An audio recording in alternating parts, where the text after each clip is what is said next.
Welcome to Buddha at the Gas Pump. My name is Rick Archer.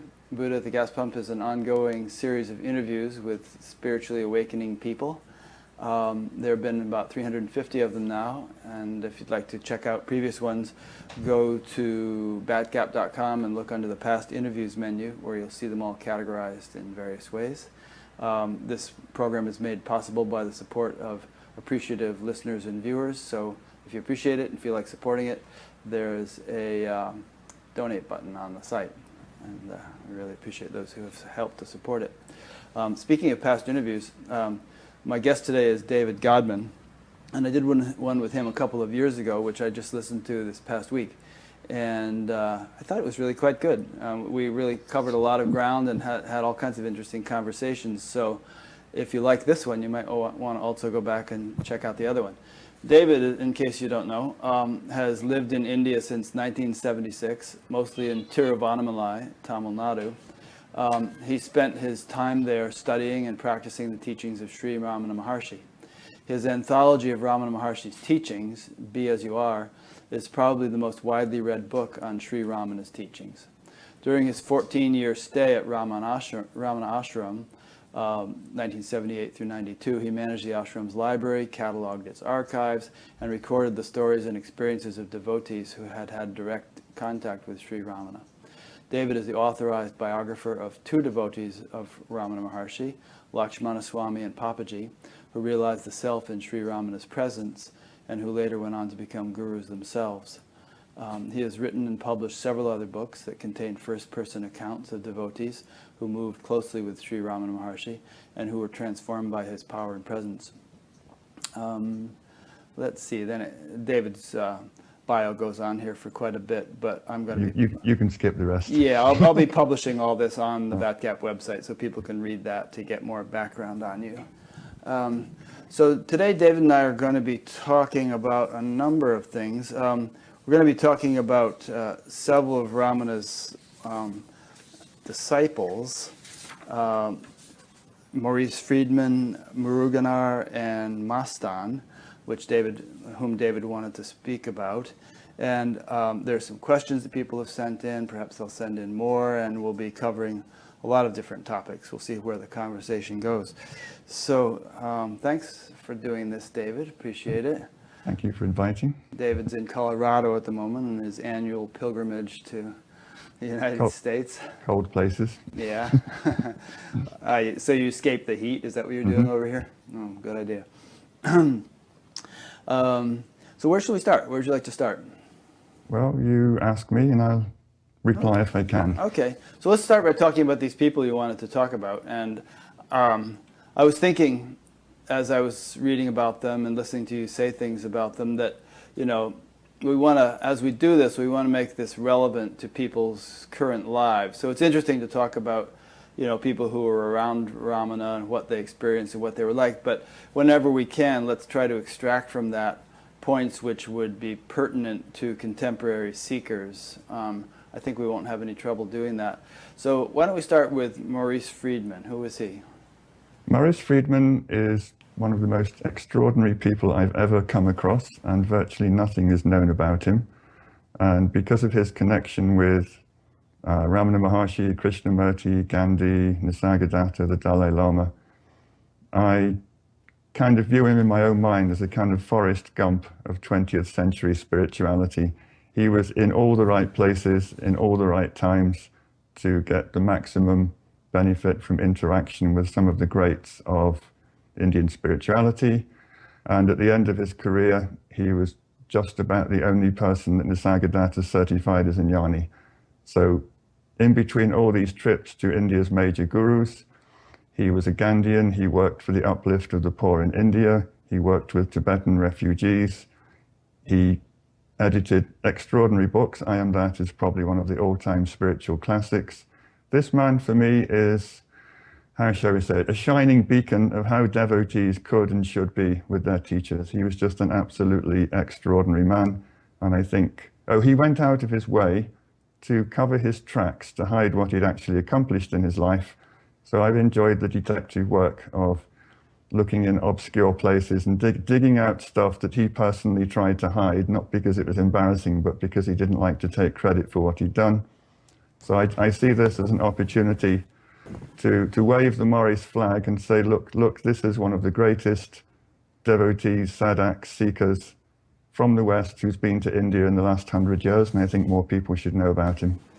Yeah, I remember, well, there were so many stories. I read the thing that you wrote about him. He was from Poland originally, and he emigrated to France to run a factory and discovered Krishnamurti there, and he saw Gandhi in Paris. And yeah, go ahead. He actually, I saw one of his letters. He discovered Krishnamurti when he was a teenager in Warsaw, and he spent his entire allowance for the week on a second-hand French copy of a Krishnamurti book he found on the sidewalk. He started extraordinarily early and never looked back. Yeah, and then he was recruited by an official in Mysore to run a factory in Bangalore, came to India, and he eventually became a sadhu in his own right, although he was a sadhu who perhaps never quite renounced women. There was somebody he wanted to, people he wanted to marry and so on. He was also extremely inventive. Like when he met Gandhi, he watched Gandhi spinning on his spinning wheel, he thought, I could invent a better one than this. And he actually came up with a better spinning wheel and presented it to Gandhi. He walked into, he met Gandhi.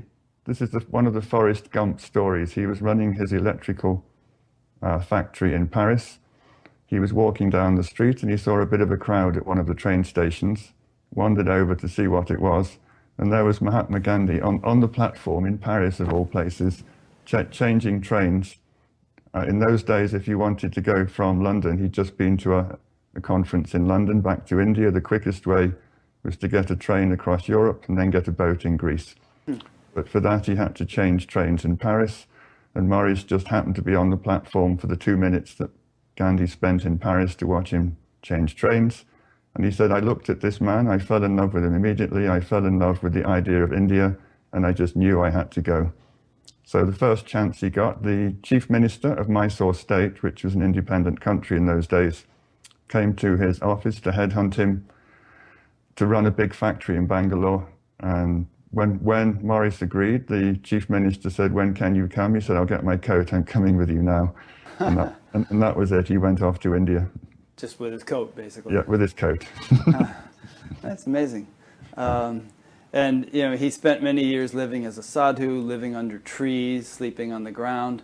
I think I also recall that when he was running this factory, he wouldn't take a salary. He put all of his salary into a trust fund or a bank account.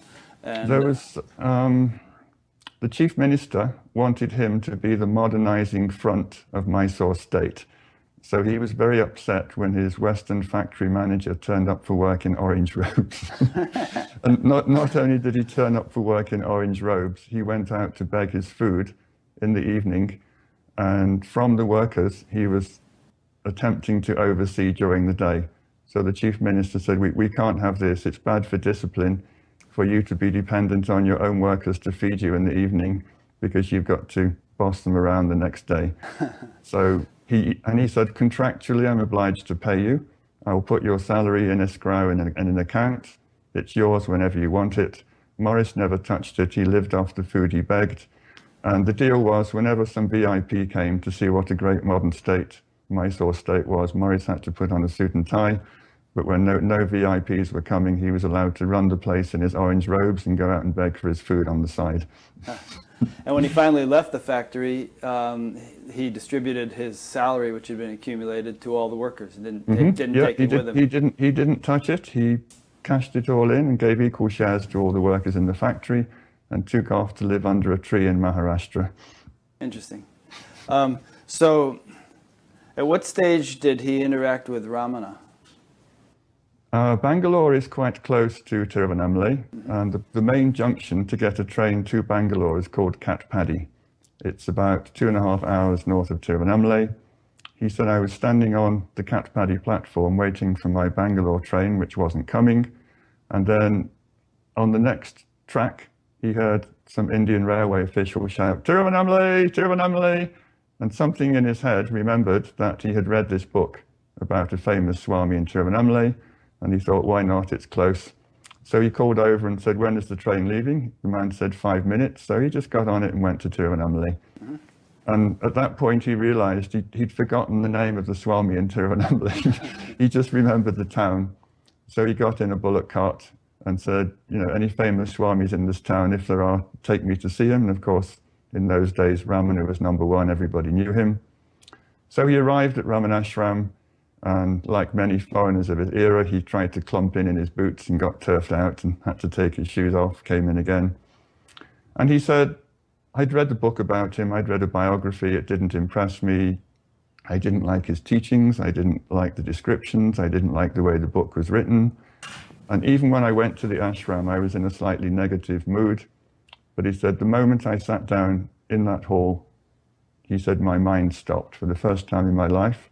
He said, you know, the needle on my mindometer went back to zero and it stayed there. And he said, I don't care what else is going on here. I don't care what this man teaches. I don't care about the rituals, all the stuff I don't like.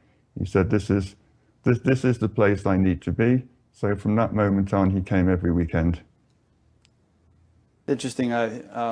David, for the viewers and listeners, David has created a whole series of videos about Ramana and about the people who hung around him and about the kind of like various important places in Tiruvannamalai where Ramana lived. And I've listened to a whole lot of these over the last week or so. So I just want to mention that. Well, I'll be linking to that series from the website, but it really gives you a flavor of what life was like around him, and so many interesting anecdotes. You created that fairly recently, didn't you? I did the talks in beginning of 2014, and then I ended up having to edit them myself, and I did most of that last year. Yeah.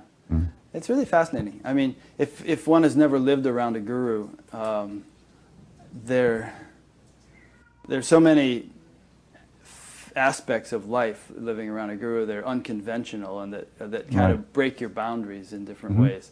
And I think you did a good job conveying a lot of that. Thank you. Yeah. Yeah, and giving a flavor for some of the characters, you know, and the extreme devotion that a lot of people felt. That's an interesting theme, which often is not talked about too much in contemporary spirituality, devotion. But a lot of the people that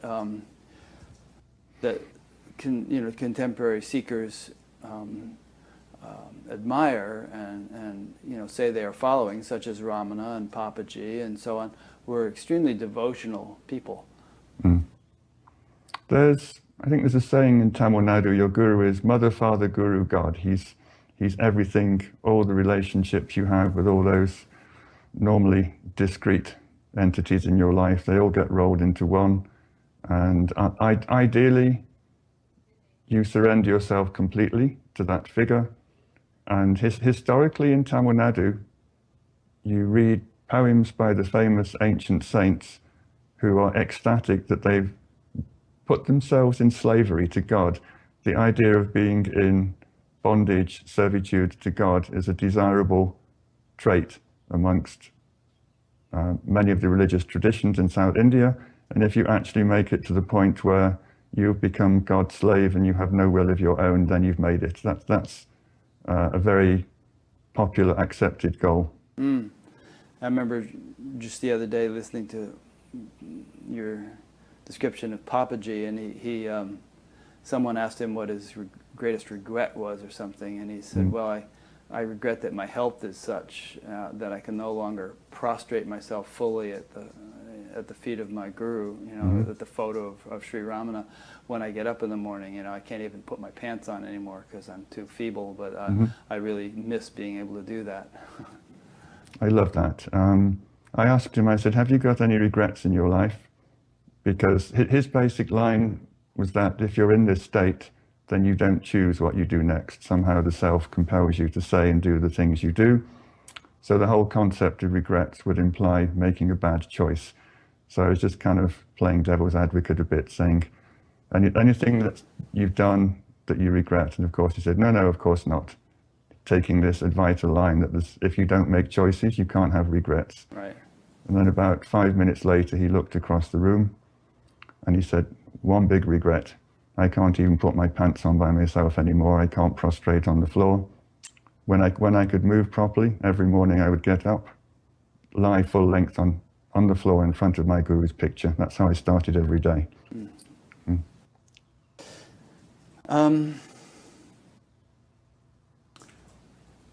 Let's get back to Maurice Friedman, but let's dwell on that point just one little bit more. What do you feel like the role or the significance or the importance of that kind of attitude is for a spiritual seeker? Maurice, for me, exemplified. I mean, that attitude of prostration and surrender. Maurice, I don't think had this. Maurice was a karma yogi. I think of all the people who went to India that I know about, many of them, they had some devotion, they wanted to do inquiry, get enlightened. Maurice genuinely felt that the world was in a bad place and that he had the talent to do a lot about it. And he was always, I won't say on the lookout, but every opportunity he took to improve the lot of poor working people in India, he took it. So he wasn't a contemplative navel gazer. This was an extraordinary man of action who throughout his life was always looking to use his talents, his skills to make life better for other people. That brings up a point in itself. Some people are karma yogis by nature, some are more bhaktas, you know, they're going to have a more devotional bent, and so on. So one size does not fit all. So what is it about, what was Maurice's relationship with Ramana that's significant that you'd like to tell us? I mean, did he get enlightened with Ramana? Maurice came to India around 1933, started his factory, and he showed up at Ramanashram in 1934. He had a very, very strong urge to become a sannyasi, and he asked Bhagavan for formal initiation. Bhagavan never initiated anybody. So his permanent, unflinching advice was, whatever circumstances you're in, make the best of them. If you have a job, if you have a family, do your work in that context. He never ever gave anyone permission to renounce the world. So like several other people, Maurice wouldn't give up. He went off to see Swami Ramdas, and Swami Ramdas, that's the Kerala man, he initiated him, and he took sannyas under the name Bharatananda, the bliss of India. So I think always there was this strong desire. He came, he saw the poverty, the poor conditions in India, and he just knew he had the talent to do something. The way he looked at Gandhi's wheel and said, Mr. Gandhi, I can make you a better wheel, and went out and did it on the spot. This is pure Maurice. Maurice was a do-it-now bulldozer. Wherever he went, he saw a problem, he addressed it, and he fixed it. And that's one of the things I like. No dithering, no committees, no consultations.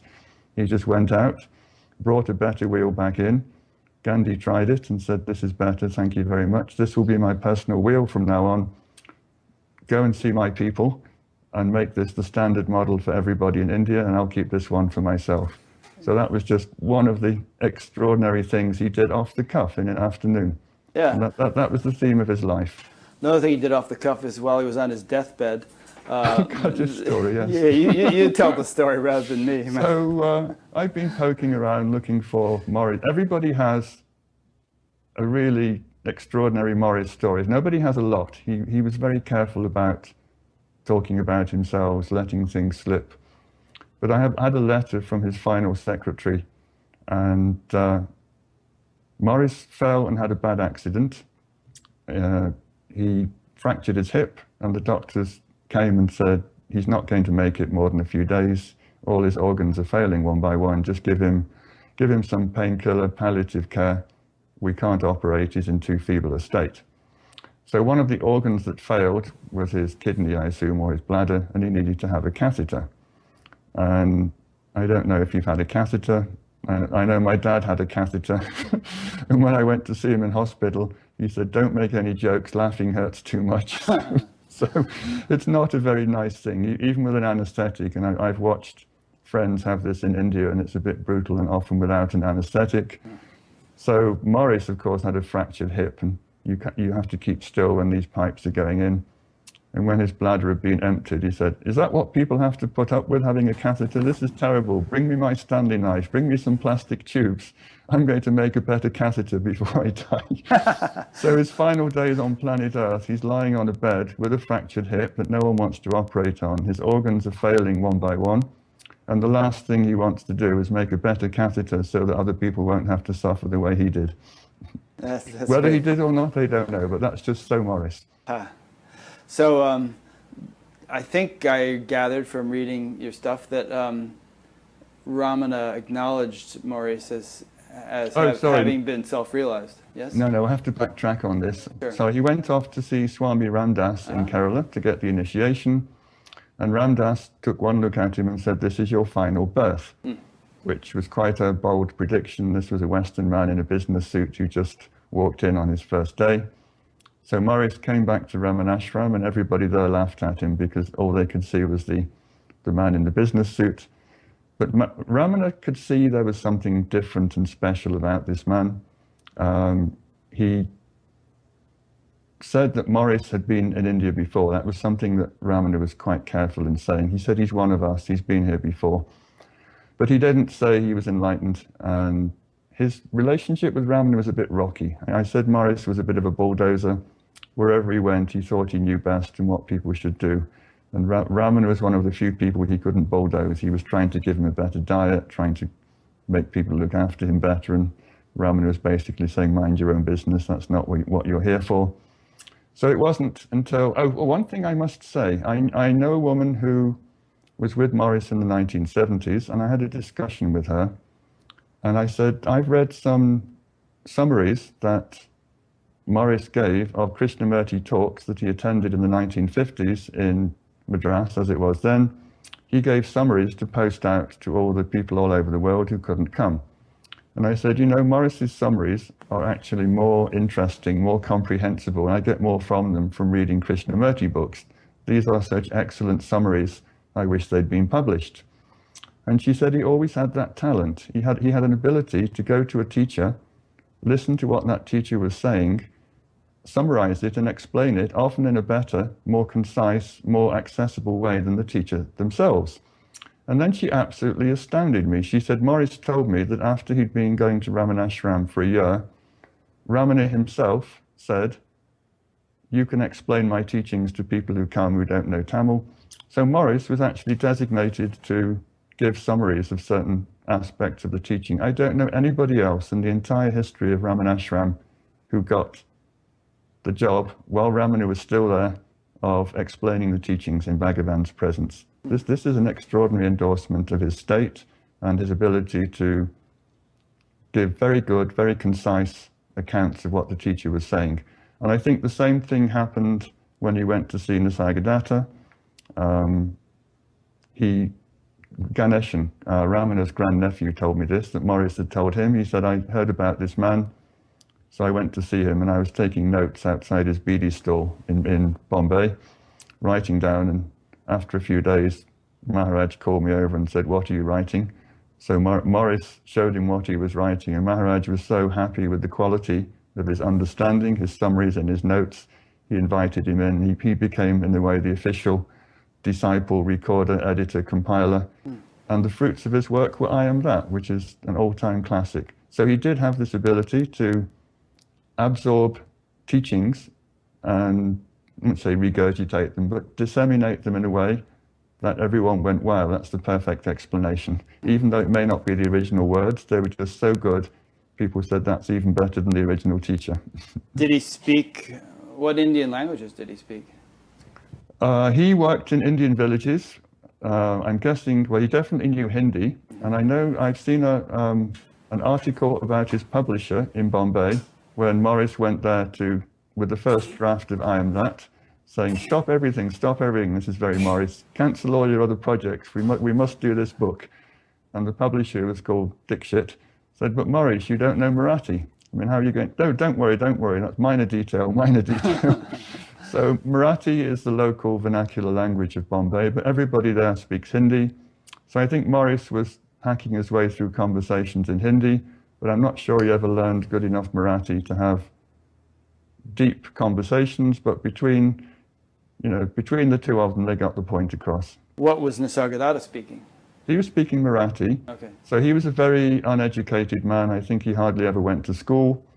He had a very rough, coarse village accent and village humor. Yeah. And I saw educated Marathis come in to talk to him, and they couldn't understand the word he was saying because he was 80 years old, had a thick village accent, and wouldn't put his false teeth in. So it was quite a task to actually get sense out of him in the final years. And the people who were the regular translators, I think they were tuned into his accent and his lack of teeth, and they got it.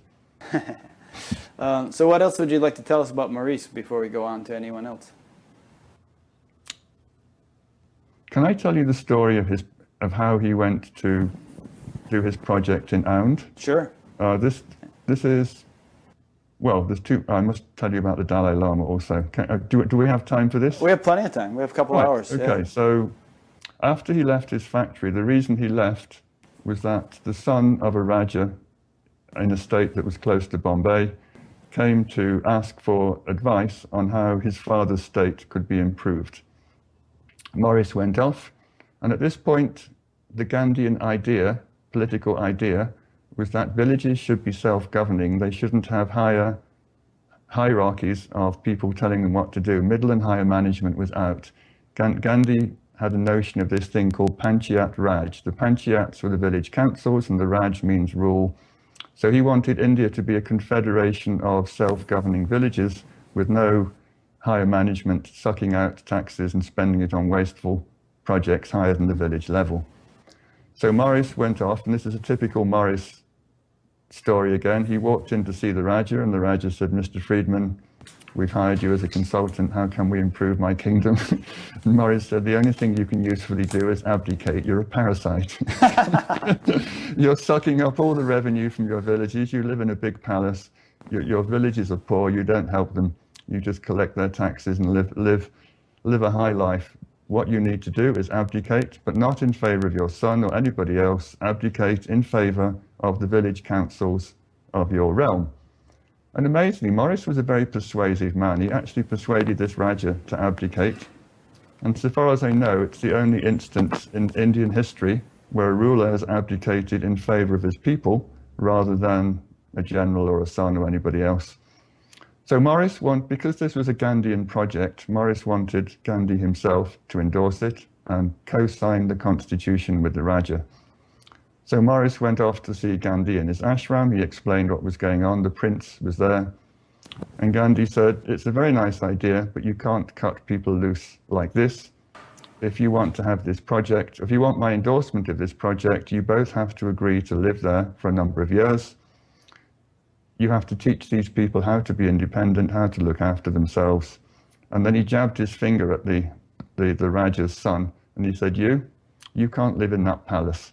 You're going there to try and convince these village people that village life is a good, viable way of living, and they're not going to respect you if you rock up every day in a big car from the palace. Build yourself a mud hut in one of these villages, live there for 10 years, and demonstrate to your people that that kind of life can be a rewarding, productive way of life. So Maurice and Appa he was called, looked at each other, and they said, okay. So Gandhi signed, and then Maurice and Appa went back to this state. And Maurice said, the first night I slept under a tree. I didn't even have a house to live in. And slowly, slowly, they taught all these people the basics of self-governance. Maurice was very practical. He taught them carpentry, plumbing, engineering, all the things they needed to know. But the one part of this project that really impresses me was that when the central government was dissolved, there was what to do with the people in the central government prison. Nobody wanted them. So Maurice said, parole them all out to me, put them on personal probation parole to me, I'll be responsible for them. So he went off and built a village with the aid of these prisoners. He taught them how to build houses, he taught them agriculture, he taught them all the skills they needed to live independent lives. And the recidivism rate was zero. Not a single one of these people ever needed to go back to jail. And I've seen interviews with these people, filmed interviews in the 90s, they were old men, and they were crying. They just said, Maurice saved us. And this was such a famous project. In the 1960s, they made a Bollywood film about it. And Morris was hired as the technical advisor. So he went down to the set and made sure everything was properly recorded.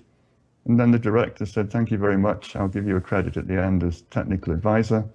And Morris said, "No, thanks. Don't put my name on it. This is very Morris."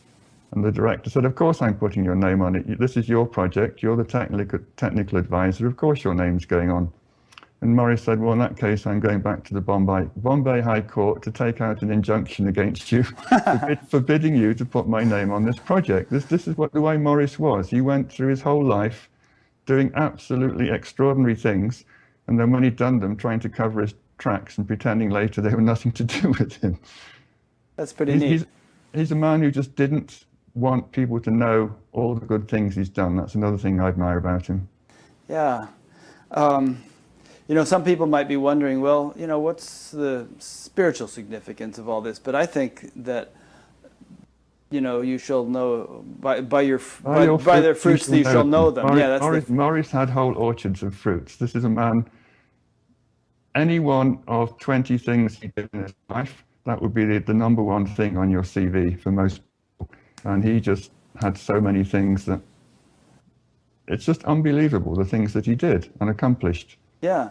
May I talk about the Dalai Lama briefly? Anything. You don't need to ask permission. Just so I'm on a roll about Morris. Morris is one of my heroes. Morris is one of my heroes. Go Morris.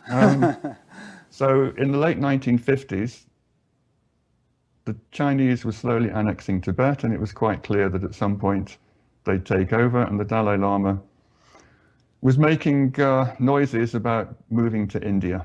He was in Boulder the other day. Did you see him? Did you see him in Boulder the other day? I went there 2 days ago. I stood in line to ask a question about Morris. I've been trying to talk to the Dalai Lama about Morris for years, but his committee won't let me in. So I thought I'll stand in the public line.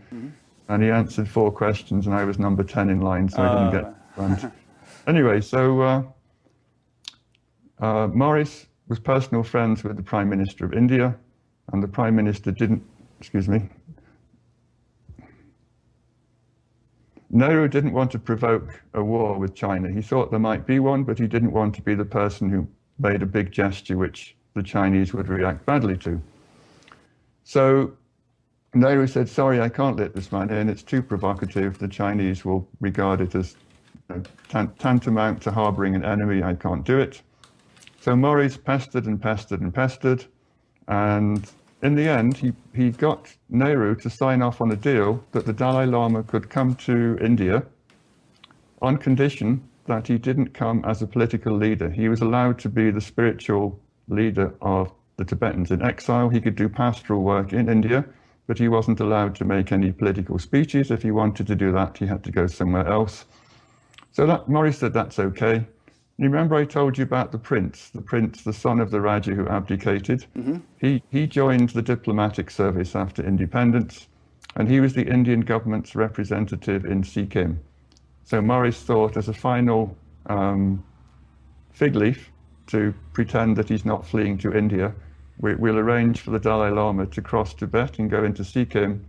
And he was welcomed there by Appa Pant, Morris's friend, and put in one of the local monasteries. And Morris also sent one of his Polish friends, Uma Devi, to look after him. She became the Dalai Lama's cook, and she looked after him for several years. After the Dalai Lama did come to India, Morris ran all over India, arm-twisting his rich friends, getting money, land, to establish all the Tibetan colonies in India. And Uma Devi, his friend, ended up running many of the refugee camps in and around Dharamsala. So I saw an old YouTube film of the Dalai Lama in Poland giving a speech there, and he stood up and said, "I want to talk to you today about the 2 greatest Polish people I've ever met." And he talked about Morris and Uma, and everyone looked around like, "Who's he? We've never heard of him." So that was Morris has no recognition anywhere in the world, despite these extraordinary things. No one knows anything about him. Oh, I've got to tell one more story. Yeah, keep going. So Appa Pant's daughter, I called her up and I said, "Morris came to see you and your dad. Did he tell you any good stories?" This is just what you do. You just keep calling, and bit by bit, all these amazing stories come in. She said, oh, we were just young girls. Our job was just to serve the tea and coffee. This was men's business. We weren't allowed to sit and listen to high politics in those days. And I said, come on, they were speaking English. You were in the room. You must have heard some good stuff. And then finally, reluctantly, she said, oh, I remember. My father once asked Maurice how his recent trip to Russia was. And this was the first time I discovered he went to Russia.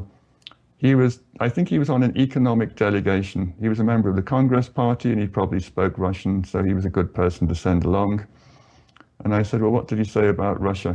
He said he went to the Kremlin to meet Khrushchev and he wagged his finger under Khrushchev's nose and said, Mr. Khrushchev, you're not a real communist, you're a fake.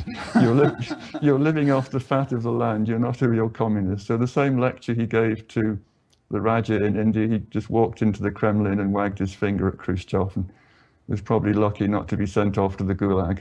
But that was Maurice. Maurice had no filters. If he thought you were not a useful member of society, you'd find out very quickly. A very bold man. Right. Okay, so I took a bunch of notes here when I was reading some of your stuff. What was this about orange juice with Maurice? Right. This was Maurice being his typical bulldozer himself. So he walked in to see Ramana and thought, this man's not eating properly. I'll put him on a better diet. So he went off, bought a couple of oranges, hand squeezed them, brought them in, put them on a tray, and said, you need more vitamins, kind of drink this. And Bhagavan, of course, never consumed anything that he couldn't share equally with everybody in the hall. So he waved around saying, what about these 200 people here? As a kind of way of saying, no, thank you. But to Maurice, that was just a challenge. He went to town and bought every single orange he could find, hand squeezed 200 glasses of orange juice and had them all kind of paraded in on a big tray, he gave the 200 people a glass each, and then he gave Bhagavan his glass and said, now you can't refuse, everybody else has had a glass first. And Bhagavan said, okay, you've made your point, I'll take it, but don't do this again, it's not necessary. So that's just the way he was. He was just a man who saw things, thought they needed to be changed, and just took action and got them done.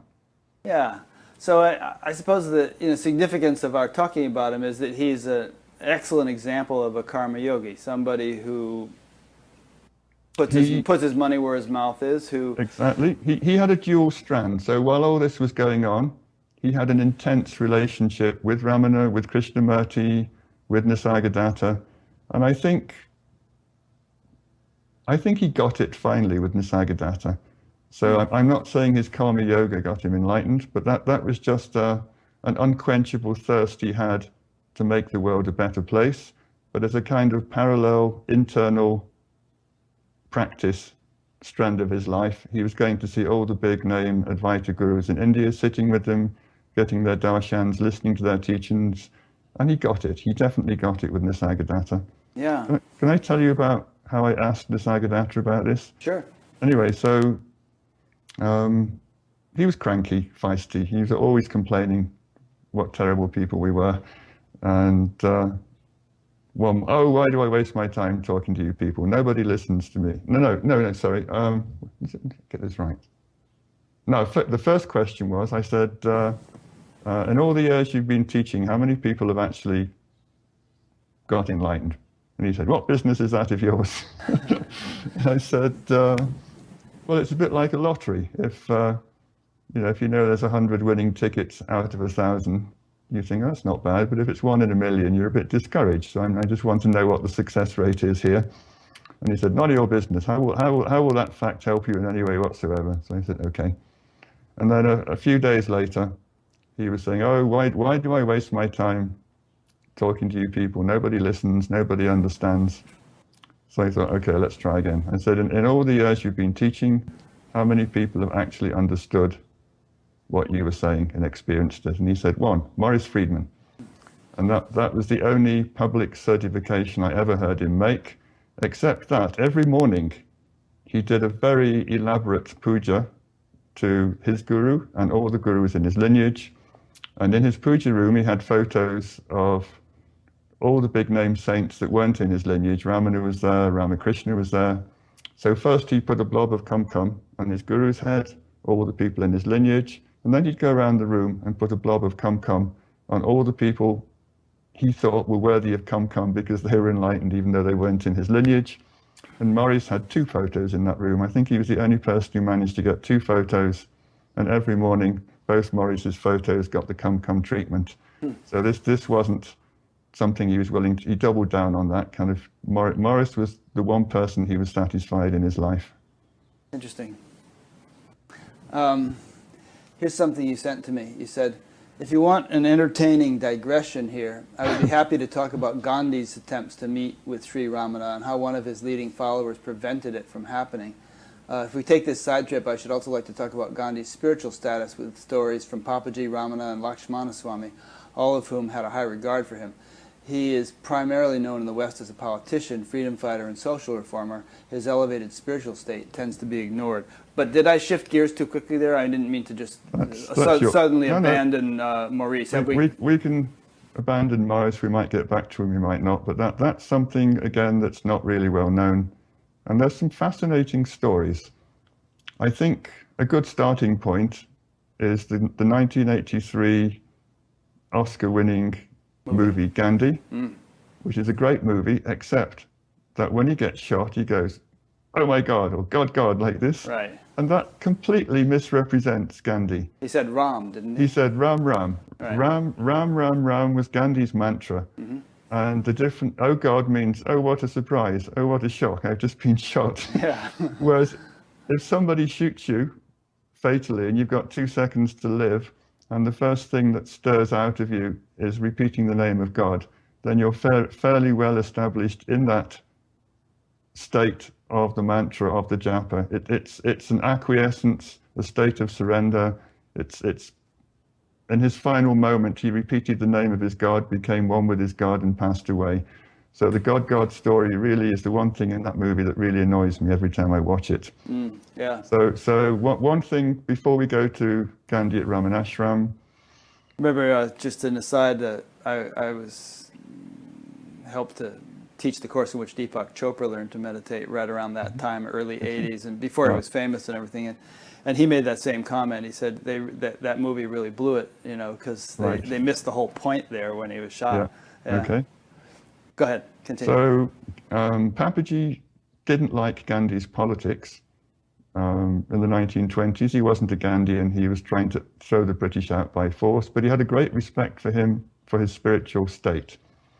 And in 1947, after partition was agreed, Gandhi was absolutely against partition. He said, "It's like splitting my body in half. I don't want it." He was sidelined in the Congress Party, and he was conducting prayer meetings in Madras, as it was then. And Papaji was working in Chennai, so he went along to the prayer meetings and somehow ended up being Gandhi's minder or attendant, which is an interesting connection. And he said, one day I was sitting there with Gandhi. We were just by ourselves, and Gandhi was spinning his thread as usual. And he said, "I heard the sound of Ram, Ram, Ram, Ram, Ram." And I looked around. Nobody else was there. The radio wasn't on. So I fine-tuned my antenna a little bit.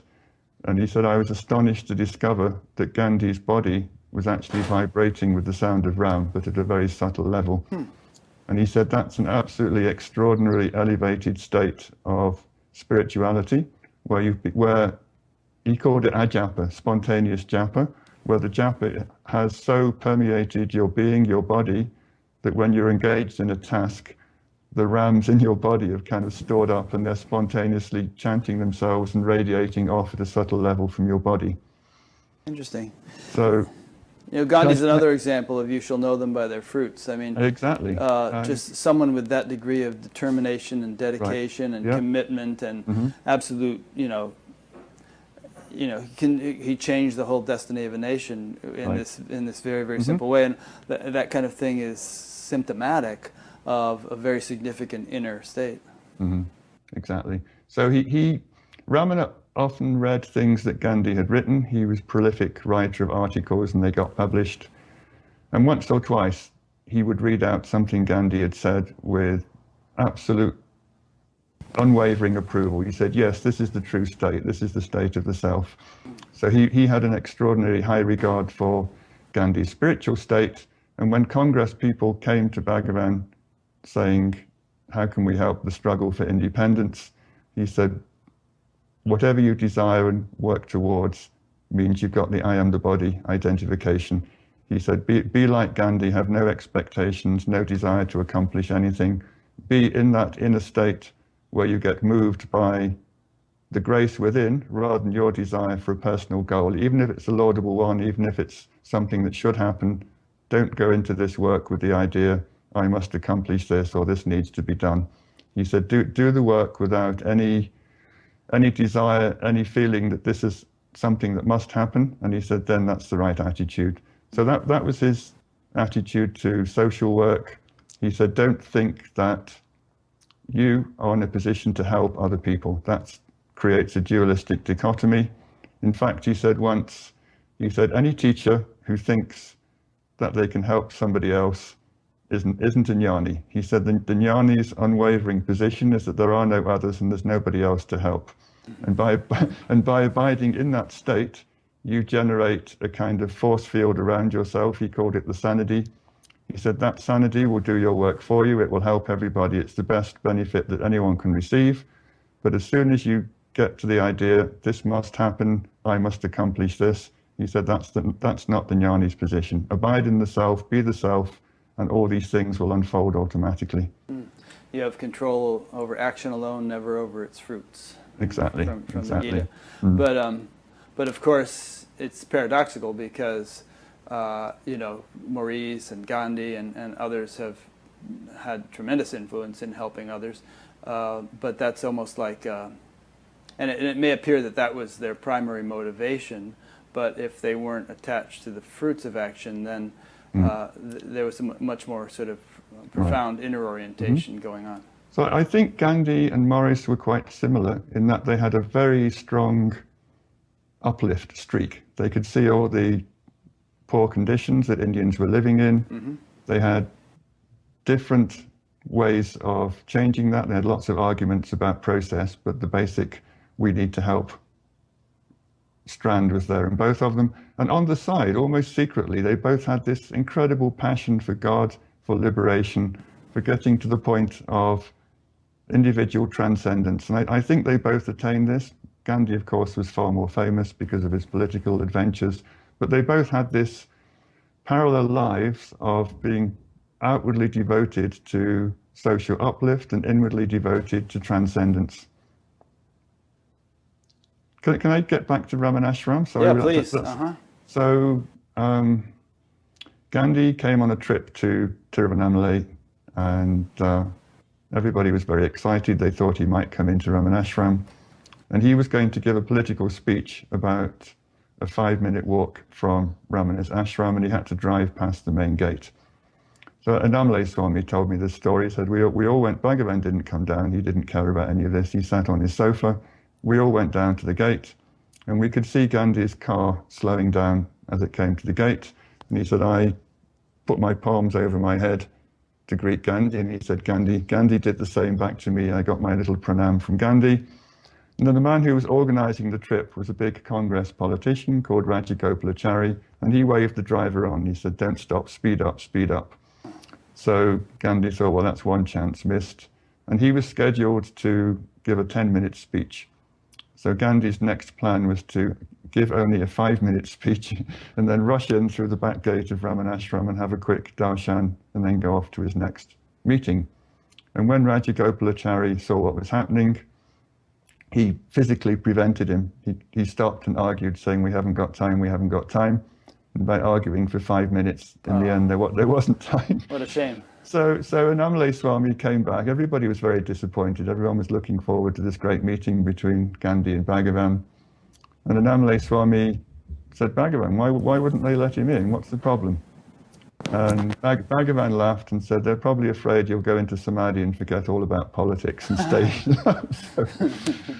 Which may have happened. I think they wanted their talisman active. They didn't want him sitting in a hall kind of blissing out in front of Ramana. They wanted an active frontman for their organization. Although he did a bunch of sitting when he was doing all that fasting and all, he couldn't. Yes, you know, I mean, whether it was a joke or not, I don't know. But Bhagavan just laughed and said they're afraid he'll give up politics if he comes here. That's interesting. We're jumping around a bit, but Kamakshi from Minnesota asked, did Maurice learn any Tamil or other South Indian languages? Not that I know of. If you manage a factory in Bangalore nowadays, then you have to know Tamil, because Tamil is a very significant proportion of the population there. I'm not quite sure how it worked in his day, but I would guess he knew enough to do basic interchanges with his workers. There's a lot of myth-making gone on about Maurice, and one of the things I've been doing is trying to find facts rather than myths. So there was the story that he was a brilliant scholar, learned lots of languages, got A grades on all his courses. And I actually sent someone down into the basement of Warsaw University to check his transcripts. And he wasn't a very good student at all, and he got really bad grades in his foreign languages, English and French. So I'm not quite sure how stories like this came up. I think he got to where he did by dogged perseverance rather than any individual talent or brilliance. He just worked very hard at mastering the things he had to master. Here was a little story about Maurice. Apparently when he was on his deathbed, he was sick, some nurse showed up, and the nurse was told that there had been some mistake, and she was about to leave when she spotted a photo on the wall and said, he, Ramana, is the man who told me to come here. And that's so interesting. We talked about this in the last interview, but there are so many stories where Ramana shows up for somebody while they're in their bedroom or while they're walking down the street or something. And we kind of played with the notion that some actual entity representing Ramana is still hanging around doing things, or whether it's just the divine that somehow knows to manifest using Ramana's appearance in order to direct people to do this and that. It's, again, I remember that last interview. I came down on the side that there wasn't somebody up there supervising all the devotees' activities and intervening as and when needed. I think when a need is there, then somehow the self produces a form that looks like Ramana. And in this particular case, it told a nurse to go and knock on that door because there was an old devotee of his who needed palliative care for a few days. Nisargadatta was there when he passed away. He was there when Maurice passed away? He was actually there on his final day. And somebody said, Maharaj, what's happening, what's happening? And Maharaj said, nothing is happening. Nobody is dying. That was the implication of that was he'd long since dead. A body was about to disintegrate, but nothing was happening to Maurice because Maurice was already home. But I find it so interesting that the self, we anthropomorphize it, sort of saying the self decides to do this, or the self manifests that, and so on. Whereas usually we think of the self as this sort of flat, oceanic, pure, consciousness. But when we say things like that, we attribute very almost individual intentions, as it were, to that oceanic intelligence or oceanic consciousness. So maybe either you or maybe quotes, people you can quote, such as Ramana or Papaji, could comment on that idea. Bhagavan was very insistent that they're called sankalpas in India, the intentions to accomplish something. He said God, the self, is absolutely without sankalpa whatsoever. He said in the presence of the sun, one flower might bloom and another might not. It's not because the sun's chosen one and not the other, it's about the state of readiness. He said the self is present, it's permeating, it's shining on all, and those who need a particular manifestation, it will happen at the right moment, but not through any desire or intention on behalf of the sun. And he said the self is like that. And yet it seems that the self is actually orchestrating things in a very intelligent way, like showing a picture of Ramana to that nurse, or and telling the nurse to come, or showing up in Pamela Wilson's bedroom and when she asked for help, and many stories like that. So it's kind of more than just a sort of completely passive, inactive, flat thing. It seems to be more of an engaged in our world in certain ways. A point may be reached in your life when the one thing you need is the presence of someone like Ramana, or a point in the right direction. He might come, and I think the self picks a form that you will later recognize to be him, because it knows that's where your destiny is. If you're destined to, I don't know, be a Christian monk, the Pope might come. I mean, who knows? Yeah, it's kind Jesus of, or something. It's something, yeah, something relevant will come. Yeah. So there isn't a pre-existing form that slots in and out of these stories. There's the potential to manifest in any form according to your maturity and what your path, your destiny is. Yeah, sort of like the self is some kind of divine clay that can mold itself Right, into exactly. different forms as needed. But there again, we say the self you just quoting your words, the self picks a form because it knows. And that sounds like such a godlike role that the self is playing, where it's intervening in human affairs and showing, manifesting just the right form to have just the right effect here and there. So it just kind of contradicts the notion that the self is... Can I retract my grammar then? Sure. There's no intention, there's no picking and choosing. A particular person will have a predilection, a passion, a level of maturity, and that itself will condense as the form that it needs in that moment. There isn't somebody up there saying, time to go and see Rick, time to go and see David. Well, there's a quote from the Gita, Krishna says, as men approach me, so do I favor them. So it almost, maybe it's as you approach, then the divine sort of, you elicit a response from that field of all possibilities that's appropriate to your situation. Exactly. So can I digress even more? Sure, no problem.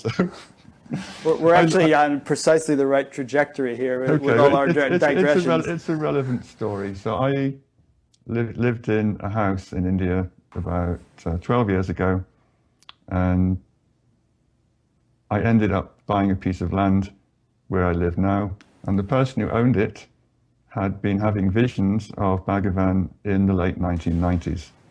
He was at that time an economics student at Harvard University, a very straight-laced kind of place to be, not the sort of place you want to admit to having visions. So he thought, I'm keeping quiet about this, I don't want a trip to the mental hospital. So he was smart enough to find out from his visions who the person was, but didn't really pursue it one way or the other. He just knew it was Ramana. And he was good enough to win a prize for the best thesis of his year. Part of the prize consisted a cash award to his course supervisor, who of course had done nothing. My friend had written his thesis and the professor had just signed off. So the professor was very happy and said, great, come out to dinner, let's celebrate. So he went out to the professor's house. It was outside Cambridge. Couldn't work out which was the back and front of the house, and knocked on the back door, kitchen door by mistake, and no answer. So he went in, and on the fridge in front of him was a picture of me and my ex-wife on a magnet on the fridge. And at that point his professor came in, and my friend said, what's David Godman's picture doing on your fridge? And he said, well, he's married to my daughter. They live in Tiruvannamalai. So that's how that connection made. So Dad was an atheist Marxist, so this was a bit of a shock to him that his star student, who just won an award for the best thesis of the year, had been having, David told him, I've been having visions of this man in India. And so Steve put him in touch with me, and David came over, fell in love with Tiruvannamalai. I eventually bought him a big piece of land, and now we share this property in India. And it's all because Bhagavan appeared to him in visions when he was doing his undergraduate work, and he kept quiet about it till he saw my picture on the fridge of his professor in his professor's kitchen. Amazing. Yeah, such things are not random coincidences. No, so somehow he was destined, or we were destined to meet. He was destined to come to buy this land.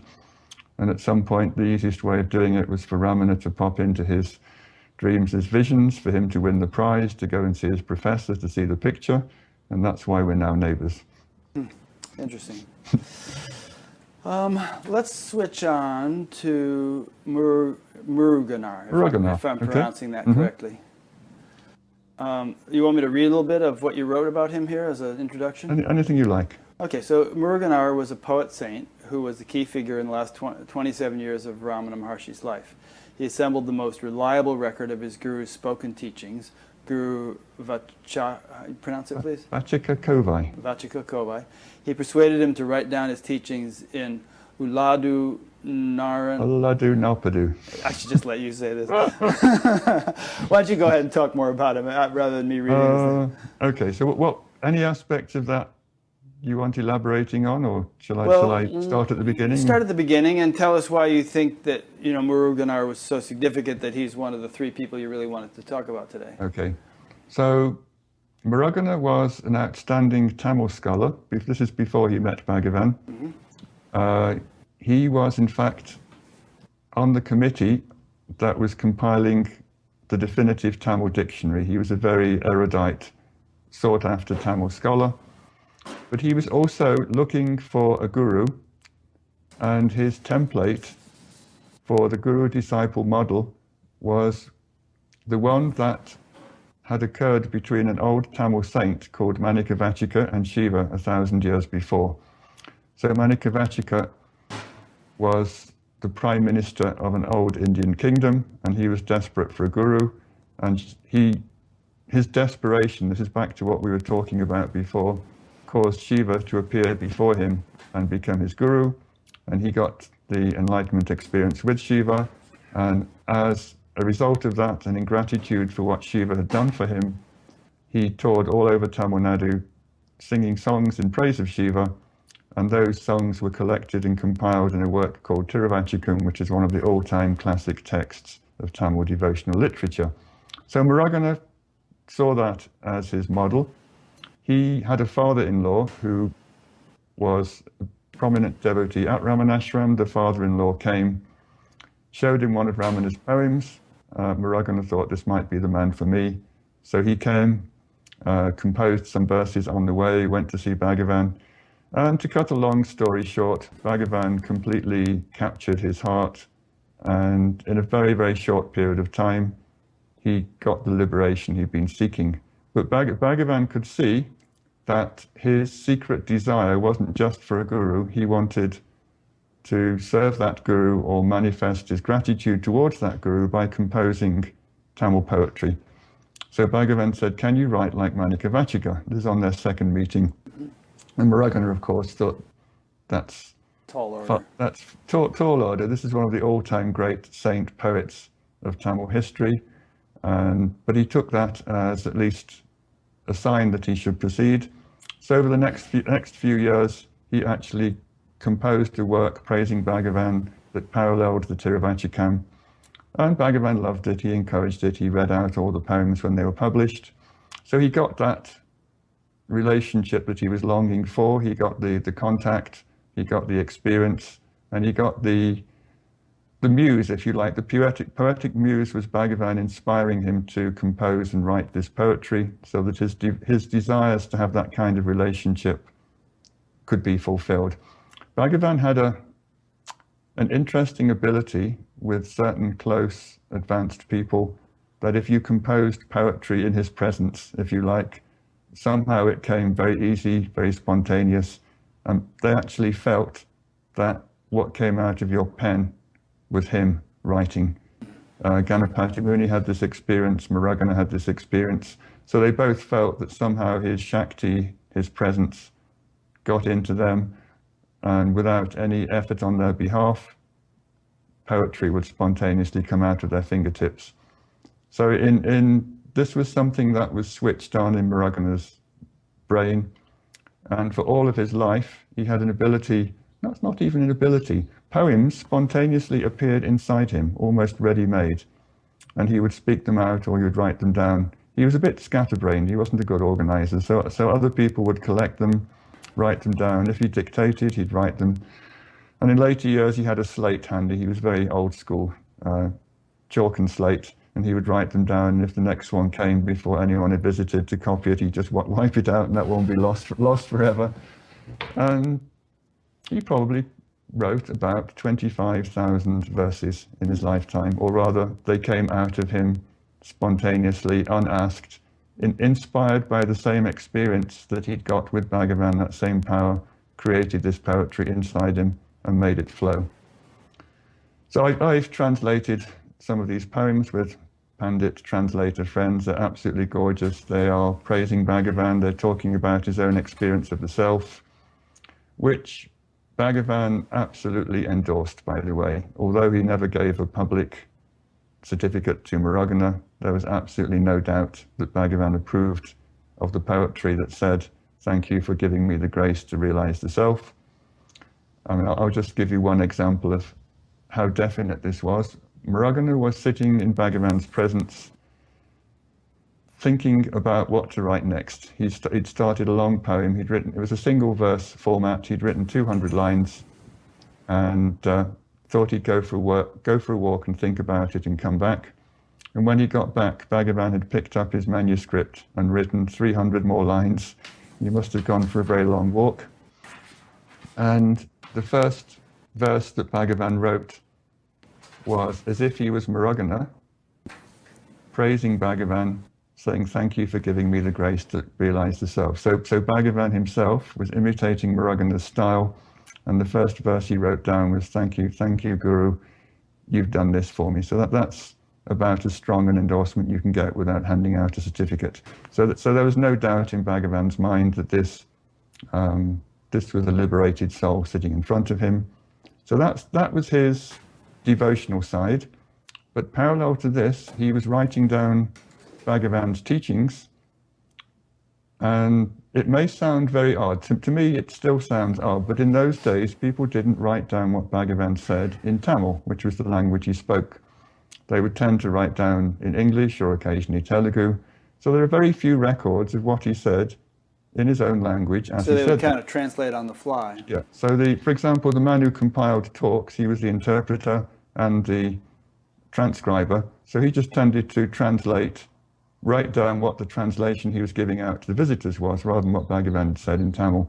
Moragana was different. Moragana wrote down what Bhagavan said, and the same day he would show it to Bhagavan, and Bhagavan would say, "Yes, very good," or he might say, "Change this, add this, not quite right." And by 1939, about 800 of these statements had been compiled. Bhagavan knew that Moragana didn't have the inclination to organize thematically, so he gave these 800 verses to someone else and said, "Sort them out by topics, let's have a book." And that man wrote an introduction. We'll come to that in a minute. And then it was sent off to the press, and a proof copy came back from the press. And Bhagavan went through it. This proof copy still exists. And every single verse was checked by Bhagavan. You can see his handwriting in the margin. You can see all the stuff he changed. He changed the order of the verses. He changed what was in the verses. He added new verses of his own. So this is the most thorough copy editing you can imagine. And then he went back to the introduction, which the editor had written himself. And there was a line in that introduction that said, "This book contains the teachings of Ramana Maharshi in a pristine form." And Bhagavan took out his pen and put a little caret on the end of one word and added one syllable. And that one syllable can mean, "This book alone contains the teachings of Ramana Maharshi in a pristine form," meaning I give my imprimatur on this in a way that I've not given my imprimatur on any other collection of teachings, any other book. This is the one that accurately reflects my teachings. So, I think we owe an extraordinary debt to Moragana, not because of his vast devotional poetic output, but because he took the trouble to write down what his guru was saying, got it checked on the same day, and got Bhagavan through, I think, the power of his surrender. "Please look at my work, please change it, I accept all your changes." So what came out is, in my opinion, the most authoritative collection of Bhagavan's spoken teachings in existence, simply because Moragana did it in Tamil and took the trouble to have everything checked and edited. It's really significant, actually. I mean, think how different things would be if someone had done that around Christ or around Buddha and so on. I mean, usually it's a couple hundred years later and somebody starts writing things down, Right. So it's important. Yeah. There was something about Moragana, I think I've talked to teachers about this. If you have a strong devotion and a desire for your guru to do something, the guru tunes into your devotion and has to do what you want. So the level or intensity of your devotion compels the guru to act in the way that you desire. Yeah, I was listening to a couple of your recordings in which you mentioned two devotees whom Ramana said he was afraid of. Exactly, yes. Yeah, meaning they were so devoted to him that whatever they wanted, he had to do. Right, exactly. So Moragana had this level of devotion, on top of which, like the icing on the cake, was this strong desire to have Ramana record his teachings properly. So these 40 verses, Aladu Narpadu, he persuaded Bhagavan to compose them. He wrote another poem, towards the end of which he wanted Shiva to give a speech giving out his basic lessons, and thought Shiva's sitting in front of me, we'll get Ramana Shiva to do this. So simply because he had the intensity of devotion, if he put in a request like this, whatever Bhagavan might have been feeling, he had no capacity to say no. So through the strength of that devotion, Bhagavan responded by giving out written teachings, which are still today the core, most authoritative statements he ever made. I just want to interject a point here. You know, you mentioned earlier that Maurice, for instance, he didn't so much like the scene around the ashram when he first showed up, and he had objections to this and objections to that. But sitting in Ramana's presence, his mind stopped.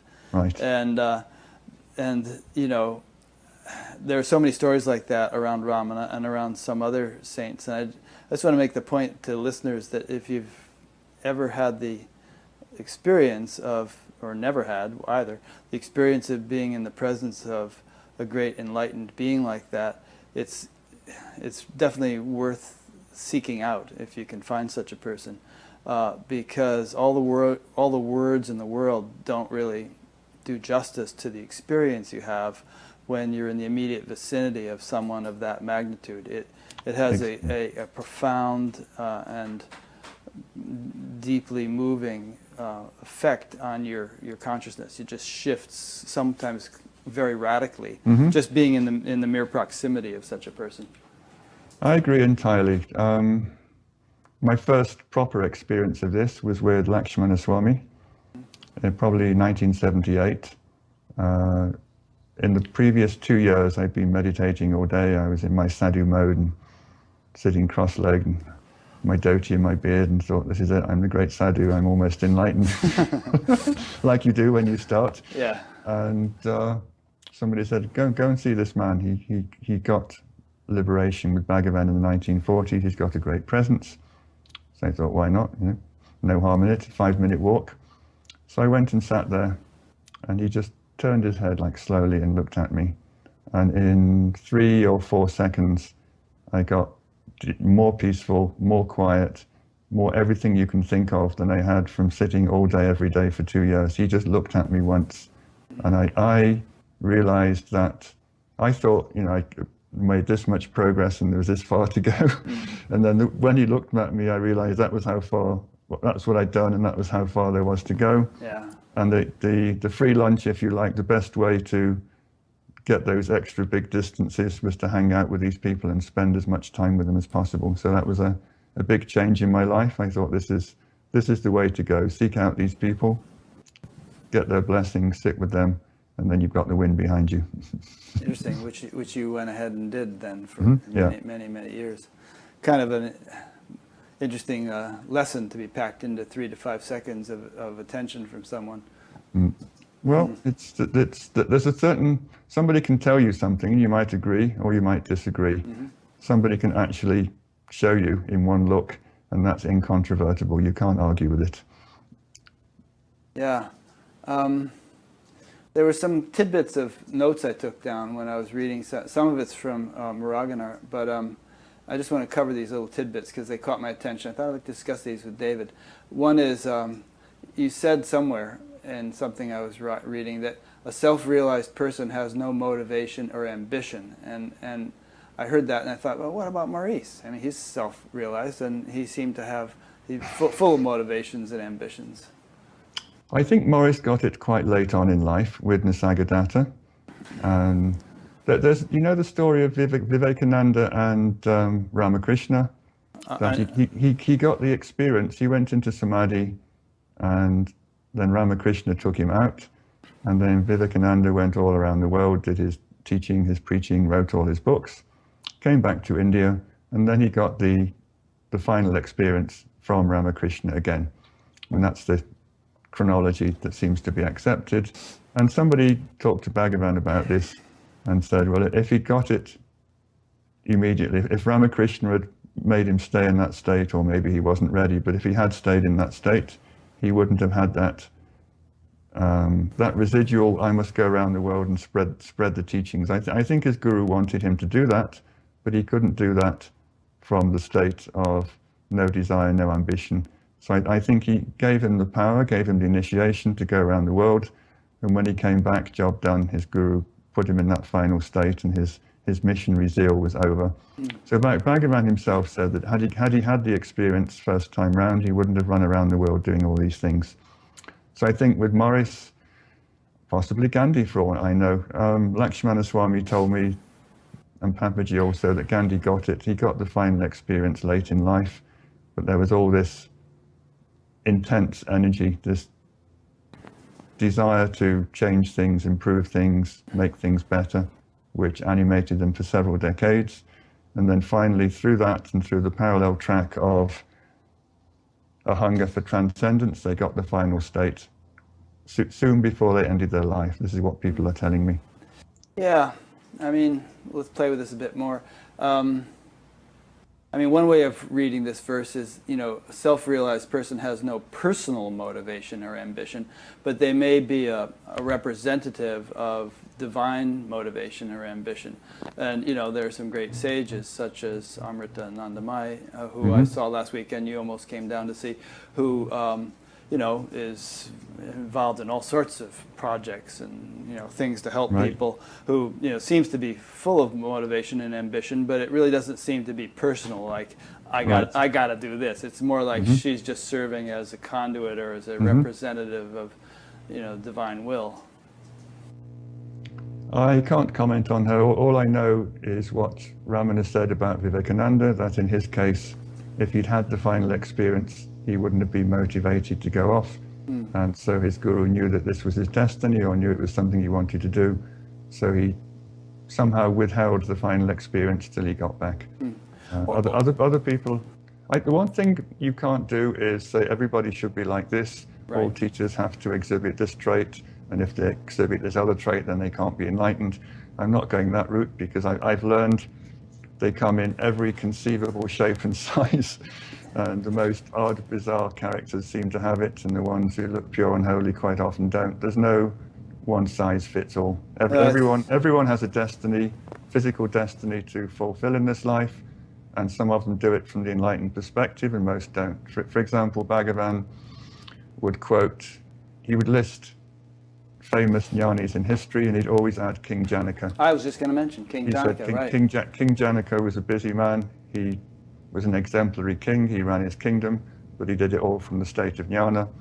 He said some people go mad, some people keep quiet, some people go out and teach, and some people run kingdoms.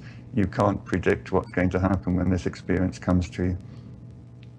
Yeah, so you can't judge a book by its cover necessarily, and people have an individual destiny, or not an individual, but each form, each human expression has its destiny or its dharma or its karma or whatever, which is somewhat irrespective of the inner condition. Enlightened people don't necessarily all become recluses. I mean, even Ramana in his own way had, you know, certain idiosyncrasies and motivations and, you know, peculiarities. Like you mentioned, he was really frugal, and he would crawl around the kitchen floor picking up stray mustard seeds and putting them back in the jar and things like that. So there's two Sanskrit words, kartrutva and kartavya, which I like. Kartrutva is the idea that you're the one doing something. I am the doer. I must accomplish this. But there's a more abstract passive one. That's the kartavya. It's the feeling that something must be done. So it's not I have to do it, but it's this general feeling that there is something that needs to change, something that needs to improve. And Bhagavan said even kartavya has to go. If you're a true jnani, you know that everything is perfect, everything is the way it ought to be, and that neither you nor anybody else has to intervene to change the unfolding of the divine plan. And Robert Adams, I think there was a question about Robert Adams coming up. So his little maxim proverb was all is well. So whenever he was asked about anything in the world, he said, all is well. Everything is exactly the way it needs to be. If you're the jnani, you don't think anything needs to be changed. He said, your presence itself might be the catalyst for change. You yourself don't change, but through your presence, things might change. But at no point is there any feeling in you that things should change. And yet you don't become a pushover. You don't necessarily become passive. Like, you know, someone would try to get Ramana to do something, and he would say, no, I'm not going to do that, you know, or I'm not going to do that until such and such happens, or, you know, those kind of things. You could catch him through your devotion. Yeah. Remember, we talked about this. If you've got so much devotion, the guru has to do whatever you asked. I talked to Saudama Lakshmana Swami's disciple about this. And she said, you know, Swami, he absolutely loathes meat. He'd get sick if he even smelt meat being cooked. But if you had the right level of devotion, you came in with a Big Mac, he'd be compelled to eat it. It's like you can actually compel people to go against their violent dislikes, their violent distastes, by having enough devotion on your side that they're compelled to do it. But if you just barge in and say, you must do this, you must do that, out of your personal interest or personal desire with no devotion, then they're not going to play ball with you. Okay, here's something kind of philosophical that I picked out from reading Muruganar's text, and I guess there was some commentary intermixed with that. It's a couple little bits here. God, the world, and the jivas, individual souls, arise and subsist together, but they are not, according to Bhagavan, fundamentally real entities, since they are not permanent. So he was saying that even God is not a fundamentally real entity, or an eternal entity, since God himself, or itself, or whatever, emerges and is absorbed back. Correct. So when we talk about God here, we're talking what the Indians called Ishwara, the personal God, okay, who might take a form for you as Rama, Krishna, or anybody else. So he's saying within the self, there arises an I who projects a world it sees in front of it, along with it, a God who makes the rules for that particular world and organizes the consequences for actions. So it's a projected world from the formless self that contains you, an apparently external visible world, and Ishwara, who's up there deciding what the consequences are going to be for all the things you do. But he said that's not real, because his definition of reality is something has to be there all the time. Anything that appears and disappears is not the truth, it's just an appearance. The classic Advaita Vedanta definition of reality is it must be there all the time. It can never be absent at any point. It cannot be mediated through anything. So anything that needs a person to see it, you can't say a tree is real because you see it, because there's a mediating agent, and that mediating agent is not permanent, and it must shine by its own light. It cannot exist through reflected light. So these are the three definitions you have to conform to be accepted as real in Indian philosophy. And according to Bhagavan and all the other Advaita sages, only the formless self meets this definition. So out of this formless self, individuality arises. It creates a world in front of itself. It creates Ishwara, the personal God, who runs the show, makes the rules, hands out rewards and punishments. But when the I that projects the world is finally extinguished in the self, then you, the world, and Ishwara go. And he said once to Paul Brunton, he said, Ishwara is the last of the unreal forms to go. Kind of, as everything kind of goes down the toilet, you, the world, Ishwara is the last one to go around the bend. And then you're left as formless self. So you can see that as a distinction between God and the Godhead in Western terminology. The Godhead would be the self, out of which the God who runs the world, the God who organizes, appears, but he's not a permanent entity. He comes and goes with you and with the world you create. Yeah, one thing that I always puzzle about with that kind of point is that there seems to be a sort of an intersubjectivity or something where, you know, the world may disappear for you, but it doesn't disappear for the others we talked about this in the previous interview. You know, you get enlightened or you die for that matter, and, you know, others still see the same moon up there. And we all agree upon, okay, the moon is there and the sun is there, and there's sort of an intersubjective agreement that you know, doesn't dissolve as individual jivas dissolve in and out of existence. And so it would seem that there are gods or entities or, you know, intelligent expressions of intelligence governing the whole show that are whose existence doesn't hinge upon our particular enlightenment or ignorance. You know what I mean? I know exactly what you mean. People used to pester Bhagavan about this endlessly, and he would never back down. So this is the common sense point of view, but he didn't do common sense on this topic. He was way off in left field. He said all the people that you see in your world, you think that they're like you. You think they're people inside a body, but they're not. They're all your projections, and when you get liberated, all your projections go with it. So there's a lovely story I read, you know, about the Bodhisattva vow. Yeah, sure. You come back for the sake of the... Well, no, the idea that you're not going to get liberation until everybody else has attained liberation first. So somebody mentioned this to Bhagavan. He actually roared with laughter. He thought it was one of the funniest things he'd ever heard. And he said, that's like saying I'm not going to wake up in the morning till everybody else in my dream has woken up first. That's a good example. Here's a related point that I picked up from your notes. If you see the world, the self will not be visible. If you see the self, the world will not be visible. This is another one which doesn't sort of make sense because, at least from an ordinary perspective, because the self was obviously visible to Ramana, not as an object, but, you know, he was self-realized, and yet, you know, he interacted with apparent people. Now we could argue, of course, that he didn't see them as real or as having any ultimate existence. They were just sort of part of some sort of dream, but he, you know, he was able to walk through doorways and swim and pick up mustard seeds and do all sorts of things that that acknowledge at least the sort of the conditional acceptance of diversity. So again, this is we were back in 1935, and there you are.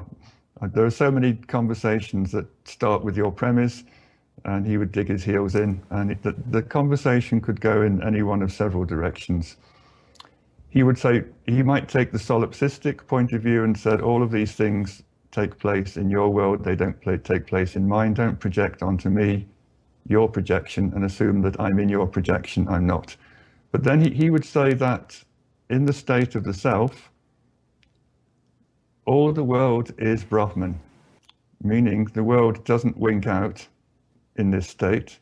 You know it, see it as an indivisible appearance within your own self. So you no longer look at a tree and see a tree as something outside of yourself. There's a knowledge of being the self, and within that knowledge, creation appears and disappears in an uncaused way. So he said, you can say that there is no world, which is true, but you can also say the world is the self, but not as an aggregation of discrete names and forms. It's there, present as your own self, but you no longer see it. What disappears is the superimposed notion of a seer and a seen. He said that's what disappears in the moment of liberation, the idea that I occupy a body, this is my character in the drama, everything else is apart from me, separate from me.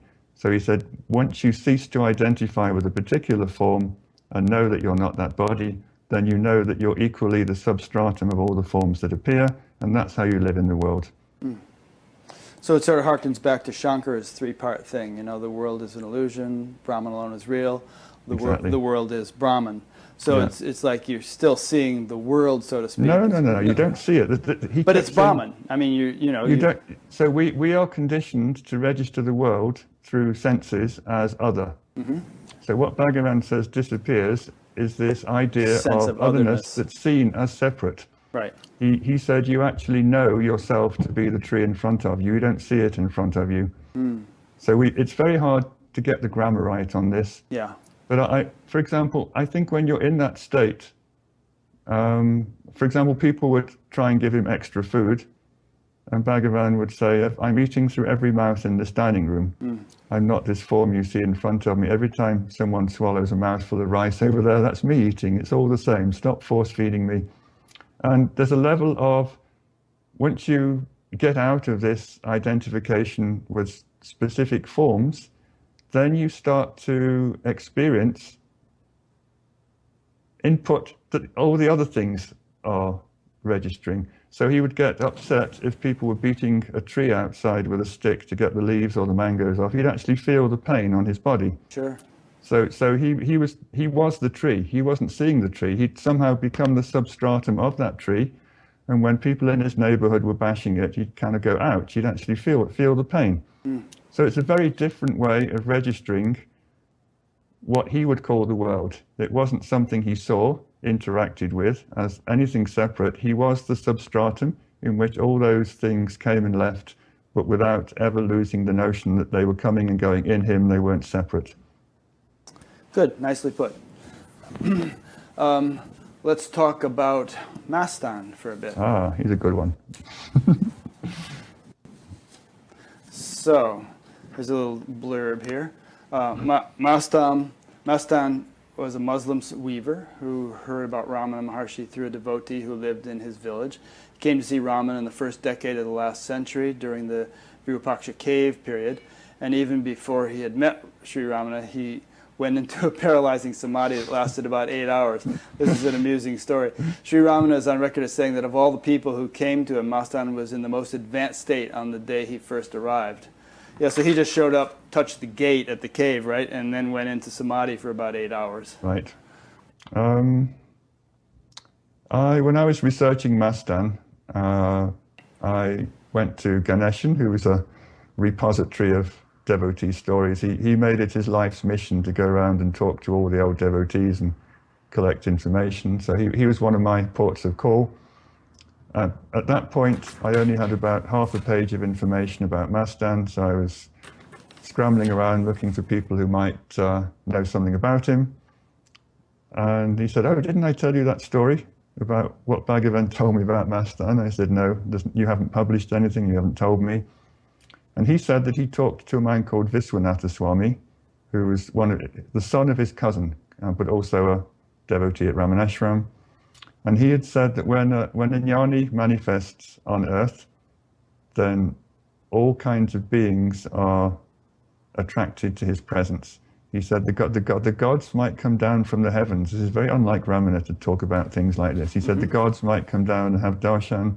Brahma rishis, the great enlightened rishis, might come and have darshan. He said enlightened siddhas might come and they might take the form of animals. They might come into the jnani's presence to have darshan in animal form.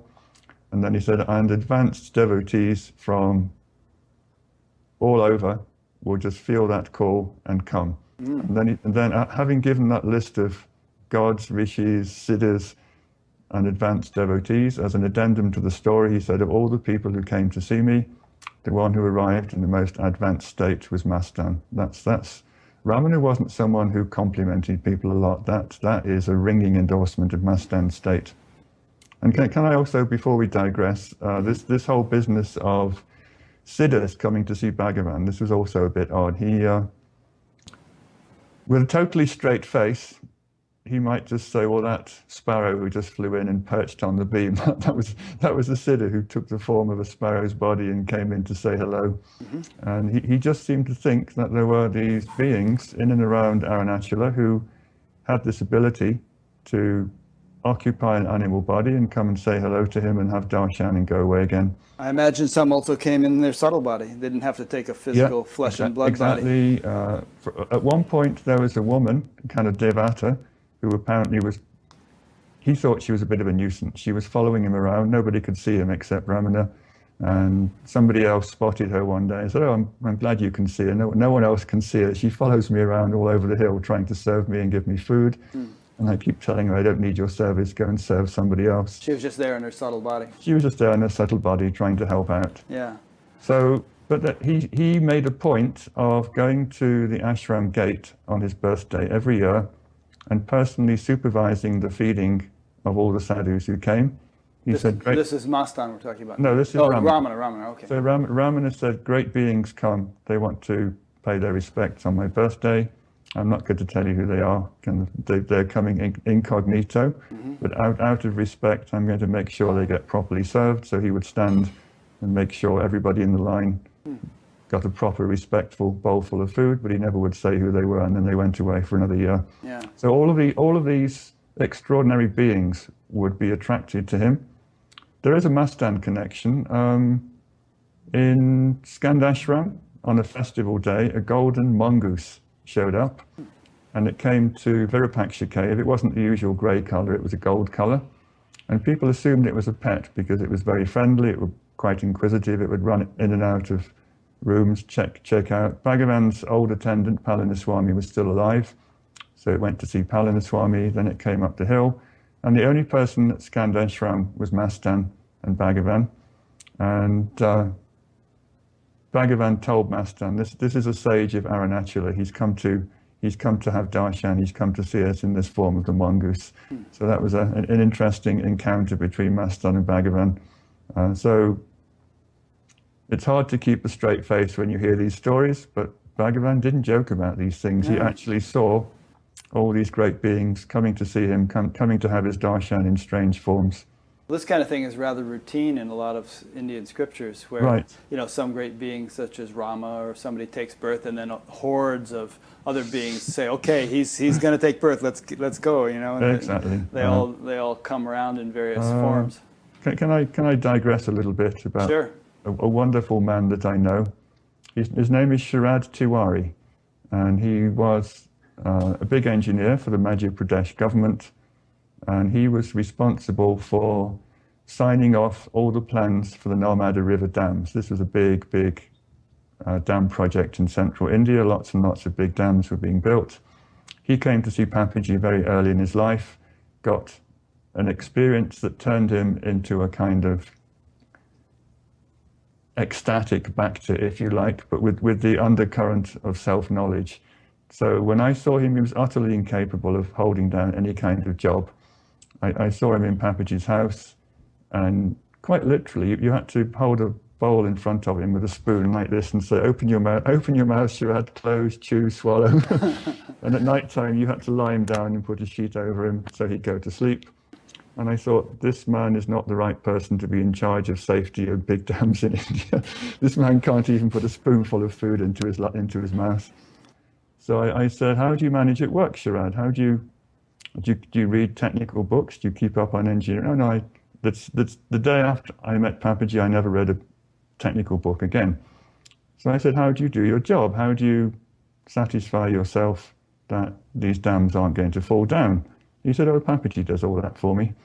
And I said, "How?" He said, I go to the office every morning, and there's always some folder on the desk, and I sit down, and I see my hand open it like this, and my eyes look at the page." He said, "I haven't a clue what's on there." He said, "It's all technical mumbo jumbo."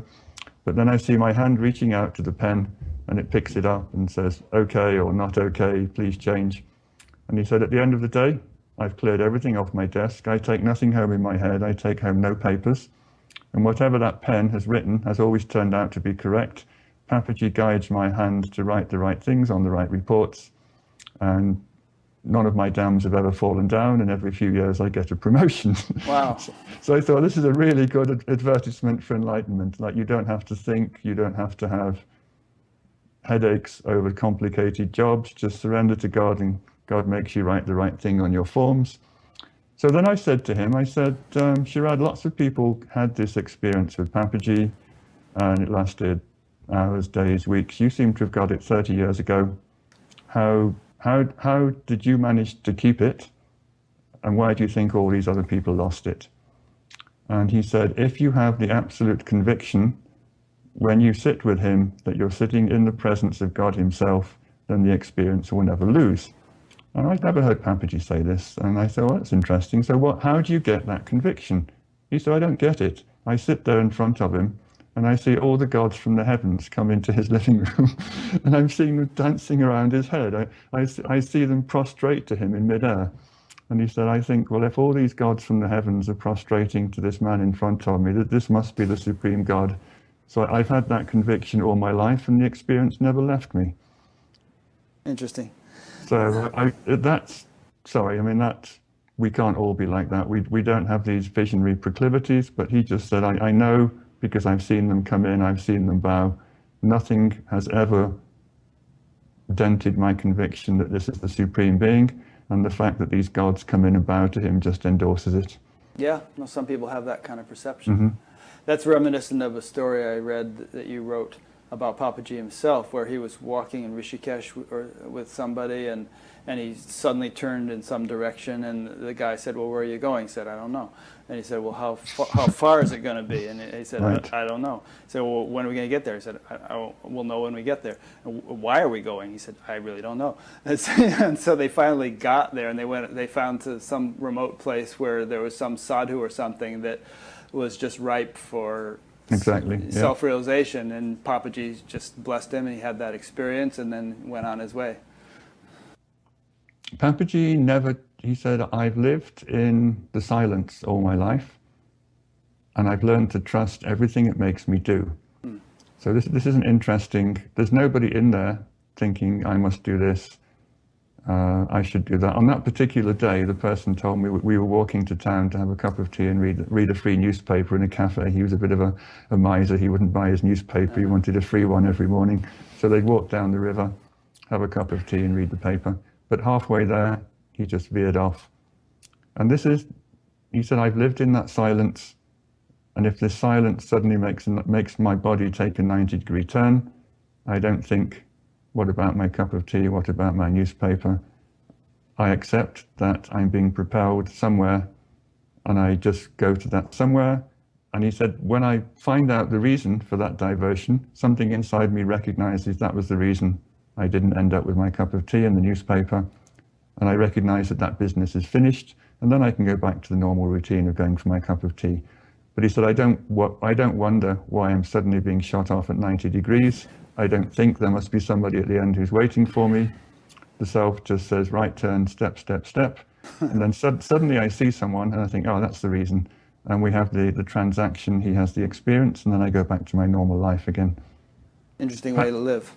Papaji always wanted transactions. He didn't want relationships. So he said, you go to the guru, you tell him your story, you tell him what you want. And he said, ideally, your business is finished. It's a one-stop shop, the guru. He said, don't sit there, don't decide you're going to be there and meditate all your life. That's postponement. Just go there, tell him your business. The guru, if he's competent, can show you who you are, and then you walk off and you never see each other again. In fact, the world was, when I started writing Papaji's biography, I got permission to take all the addresses from his address book. He used to write down people's addresses endlessly, but he wouldn't give his own address. Most people didn't know his name. He would never give his name. He wouldn't say where he lived. Most people didn't even know he was from Lucknow. So he had hundreds and hundreds of addresses.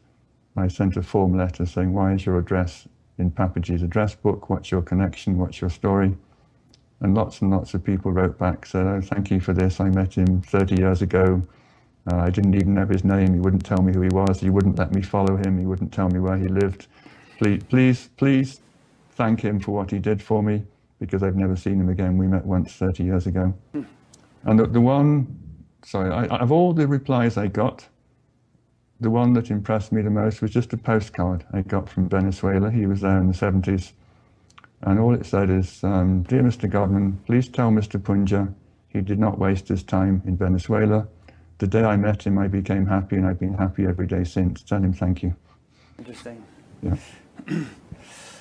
I just want to mention again that this series of videos that you've made, you've written a whole book about, 3-volume book about Papaji, which is full of fascinating stuff. But even in these videos you made, there's some very interesting ones about Papaji with some interesting anecdotes that give you a flavor for the man, you know, how remarkable he was. He even goes into talking about his past lives and so on, and various things he went through in this life. Is like, for instance, when he was in the British military for a while, after having previously been a terrorist building bombs to sort of blow up trains, he was such a Krishna bhakta that he used to dress up in a sari at night and put on makeup and dance around ecstatically to Krishna all night long before changing back into his uniform and getting out for the day's activities. So all sorts of really off-the-wall sorts of things. It's very Puranic. You read about these stories in the Ramayana, Mahabharata, and you think fertile imagination, or this happened 5,000 years ago. It's quite extraordinary to bump into someone who does that in the 20th century. Yeah. And there are quite serious corroborative reports also. I mean, I know people who saw Krishna when he saw them, and they went into they had kind of fainting fits. The shock was too much for them, but you know, he wasn't making it up. The gods did come and dance for him. Yeah. All right, I'm going to ask you a bunch of questions that people have sent in. Okay, here. Here's someone named Gabe from San Francisco. He asks, what did you make of Ramesh Balsekar as a teacher, and in particular his teaching of having no free will? Why did you not study with him if you didn't, though you were with Papaji and the Sargadatta? I liked Ramesh Balsekar when he was with Nisargadatta because he was far and away the best translator there. And unfortunately, there was a seniority process, and the devotees who had been there the longest got first go at translation, and Balsekar came quite late. So people who wanted to have good conversations would often pass on the invitation to have questions and wait for interpreters 1, 2, 3, and 4 to be absent so we could all go through Balsekar. He would listen to your question. A lot of people, it wasn't native English. It might be a rambling statement, and he would listen. He'd pick it up and give a very, very precise summary of what you said, pass it on, bring it back. So he had a good capacity to understand the Western mind. He was an ex-chief executive of a bank. He was a very smart man. His English was excellent. And Maharaj himself said he had a really good understanding of the teaching, but he wasn't imposing anything. He had a capacity to extract the essence of what you were saying, pass it on, and give a very reliable reply in return. So we all loved him as a translator. I never went to him as a teacher. I didn't really feel inclined at that point. I was with other teachers. Apropos the free will, did you read that? Yes, yeah. Someone asked about that. Balsekar was at the extreme end of the no free will spectrum of Indian teachers, and basically saying there's absolutely nothing you can do. Everything is predestined.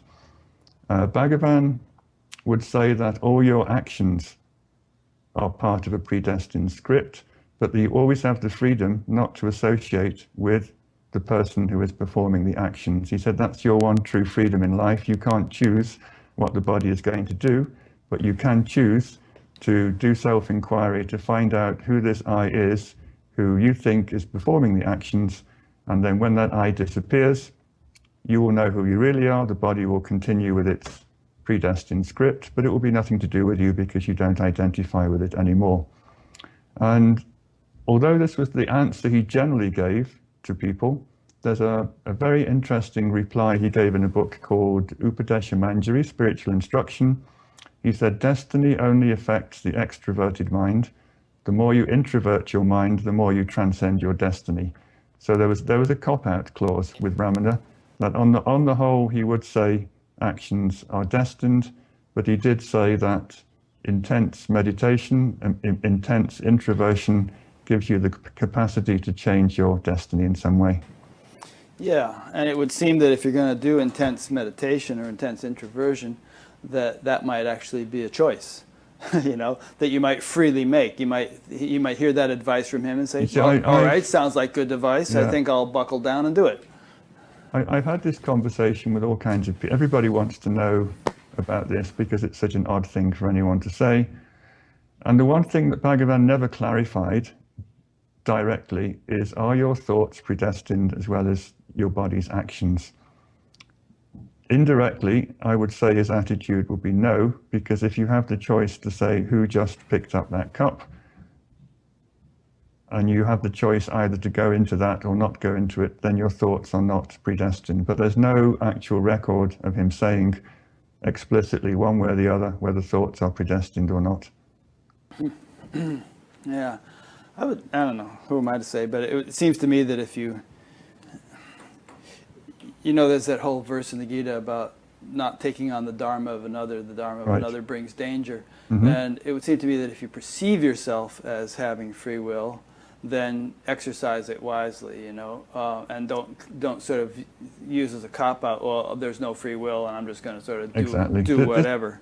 This was Bhagavan's advice. He said, make good choices, live well, don't assume that you're in the transcendent state when you're not, and think, I can do whatever I like. He said the notions of free will and predetermination only exist along with body identification. The notions themselves are entirely absent in the self, but so long as you have a body, you have to know that the things that the body are going to do are scripted, but he also said make good choices. It may all sound paradoxical and contradictory, but he never excused bad behavior from people saying, oh, I was destined to kick that dog. Yeah. You know, he would expect people to behave properly, to interact responsibly, to live civil, polite lives with each other, and to help those around them who needed help. Yeah. I think one way of resolving the paradox is to say that knowledge is different in different states of consciousness. Right. And you know, if you're in Ramana state of consciousness, it's one thing. But if you're not, then different laws apply to you. Right. You know, and so you can't take Ramana's state and try to apply it to your state and live by that. Right. Yeah. Exactly. Okay. Here's another question from the same fellow, Gabe. Can you discuss more about Robert Adams? Since your video regarding Adams was released, there seems to be some increasing interest in Adams' work. Shall we assume people know who he is, or shall we start from scratch? Why don't you scratch? introduce him briefly? Robert Adams was definitely at the mature end of the spectrum of spiritual seekers. He was a boy in America in the 1940s who had an extraordinary talent that whatever he thought about would manifest in front of him. So he could be outside the candy store, and he said, I had to say three. It was like the Candyman movie. You say candy, candy, candy, and the candy would appear in his hand. Instead of a monster coming through the mirror, he'd get the candy in his hand. It would just manifest? Or? It would just manifest, yeah. I mean, he said it was the perfect city for a kid to have. Yeah, wow. And sometimes he said he would say, God, God, God. He came from a Christian background, so he thought he had to make some kind of divine appeal to get things. But he said it worked just as well if he just said, you know, ice cream, as God, God, God. So he went through life. Oh, and he said, when I was a child, this strange man in a diaper used to sit on my bed at night and talk nonsense and talk nonsense. So here we are, back to the Ramana appearing. So he never elaborated on whether the nonsense was because it was in Tamil or because it was abstract philosophy, or he just said he talked nonsense at the end of my bed. And as I grew up, he stopped coming, but for a long time, he'd come and sit on the end of my bed every night and talk nonsense. So in his early teens, he had a test at school, a maths test, and hadn't done his homework. He didn't need to with the city, so he just said, God, God, God, waiting for the answer to his quadratic equation or whatever. And he said, instead of getting the answer, I got the experience of God, that somehow calling on God for help, God actually came as himself and gave me the experience. And he said that was it. I was in that state and I remained in that state. So he wasn't anyone who did a long, complicated practice. And he went off, of course, and this is 1940s America. It's not a very congenial environment to get any kind of context to this. So he first went off to Joel Goldsmith, who was a Christian mystic, who, interestingly enough, had very similar ideas to Bhagavan on I and I am. He was telling his Christian flock in the 1940s to focus on I am, realize God through I am. Then he gravitated to Yogananda, who was in probably California at that time. And he wanted to adopt Yogananda as his guru. Yogananda said, no, no, your guru is Ramana Maharshi in India. Yogananda could see that. So at a very young age, and by himself, 17 or 18, he got on an old prop plane, which must have taken half a week to get to India, showed up at Ramanashram, stayed there for the last 3 years of Bhagavan's life. Again, he's one of the people who, for decades, went completely below the radar. He didn't really surface in anyone's consciousness until about 1990, when he appeared in LA giving satsangs to people there. And then slowly his backstory came out. But you don't find him mentioned in any ashram book. You don't find any record of him at Ramanashram. So when my interest in him was piqued, I started asking around, and the only person who could remember him was Arthur Osborne's daughter, and she remembered him because she was very annoyed that her dad gave Robert Adams the family car, gave it away as a gift. I mean, can you imagine this? These cars are a rarity in the 40s, big status symbol, and Arthur Osborne was so impressed with this young teenager from America that he just gave him the car and said, go off on your pilgrimage, and they never saw their car again. So she still remembered that. But when I say Ramana was impressed, he personally gave him a room at Ramanashram. This is late 1940s, when the crowds were almost overwhelming, and then brought food to his room and personally served him in his room. Wow. To me, that is somebody scored a big hit with Ramana. Yeah. They never really had any big dialogues, big conversations. He just sat there. He absorbed the presence. I think if you want to run all the way around the world in search of a guru, something is still missing. You do need to have some authoritative confirmation of your state. He said, I got the state at 14, but he never quite says what Bhagavan did for him in his life. But I think he established him in that state, so he no longer needed to run around looking for gurus anymore. But he did in a casual, let's say touristy way. He spent the 1950s, 60s hopping around India. He saw all the big names, Ananda Maimar, Nisargadatta, Swami Ramdas.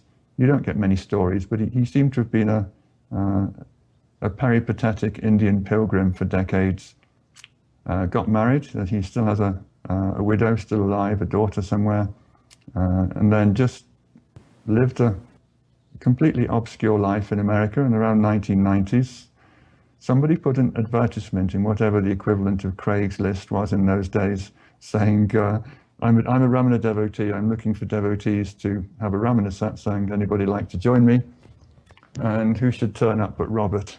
And this man realized within 5 minutes this wasn't a casual walk-in off the street. This was somebody special. And he just said, you're a jnani, aren't you? Wow. And somehow Robert had that aura about him as somebody who knows. Robert, his early teachings were recorded in a manuscript that was entitled Silence of the Heart. And this manuscript came to Lucknow when I was there. And it was shown to Papaji. And Papaji said, I like this man's teachings. I'm going to read these out in satsang every day. This was the only living teacher I ever saw him praise, endorse, and take his teachings to satsang and read them out. He really did like the teachings. That they were so purely Ramana. Remember I told you about Morris being able to summarize Ramana's teachings even better? Robert had an ability to explain exactly what Bhagavan was teaching without using any technical terms, any Sanskrit, any Tamil, any philosophy. I can go through the whole of this book and I can't find a single word or comma that Ramana wouldn't sign off on. And he does it ad lib without any, it's not book knowledge, it's all from experience. He's talking about inquiry, he's talking about the nature of the self, he's talking about the role of the guru. And you just read this and you think, this is a man who knows, this is a man teaching from experience. He doesn't need big words, he doesn't need to cite from books or give anyone else's opinion. He's just talking from the heart about the self, which he got confirmed in Bhagavan's presence in the 1940s. One interesting point that's implicit here, and that has actually come up several times in our conversation, is that there is such a thing as degrees of spiritual maturity that we come into this life with, or that we advance in this life.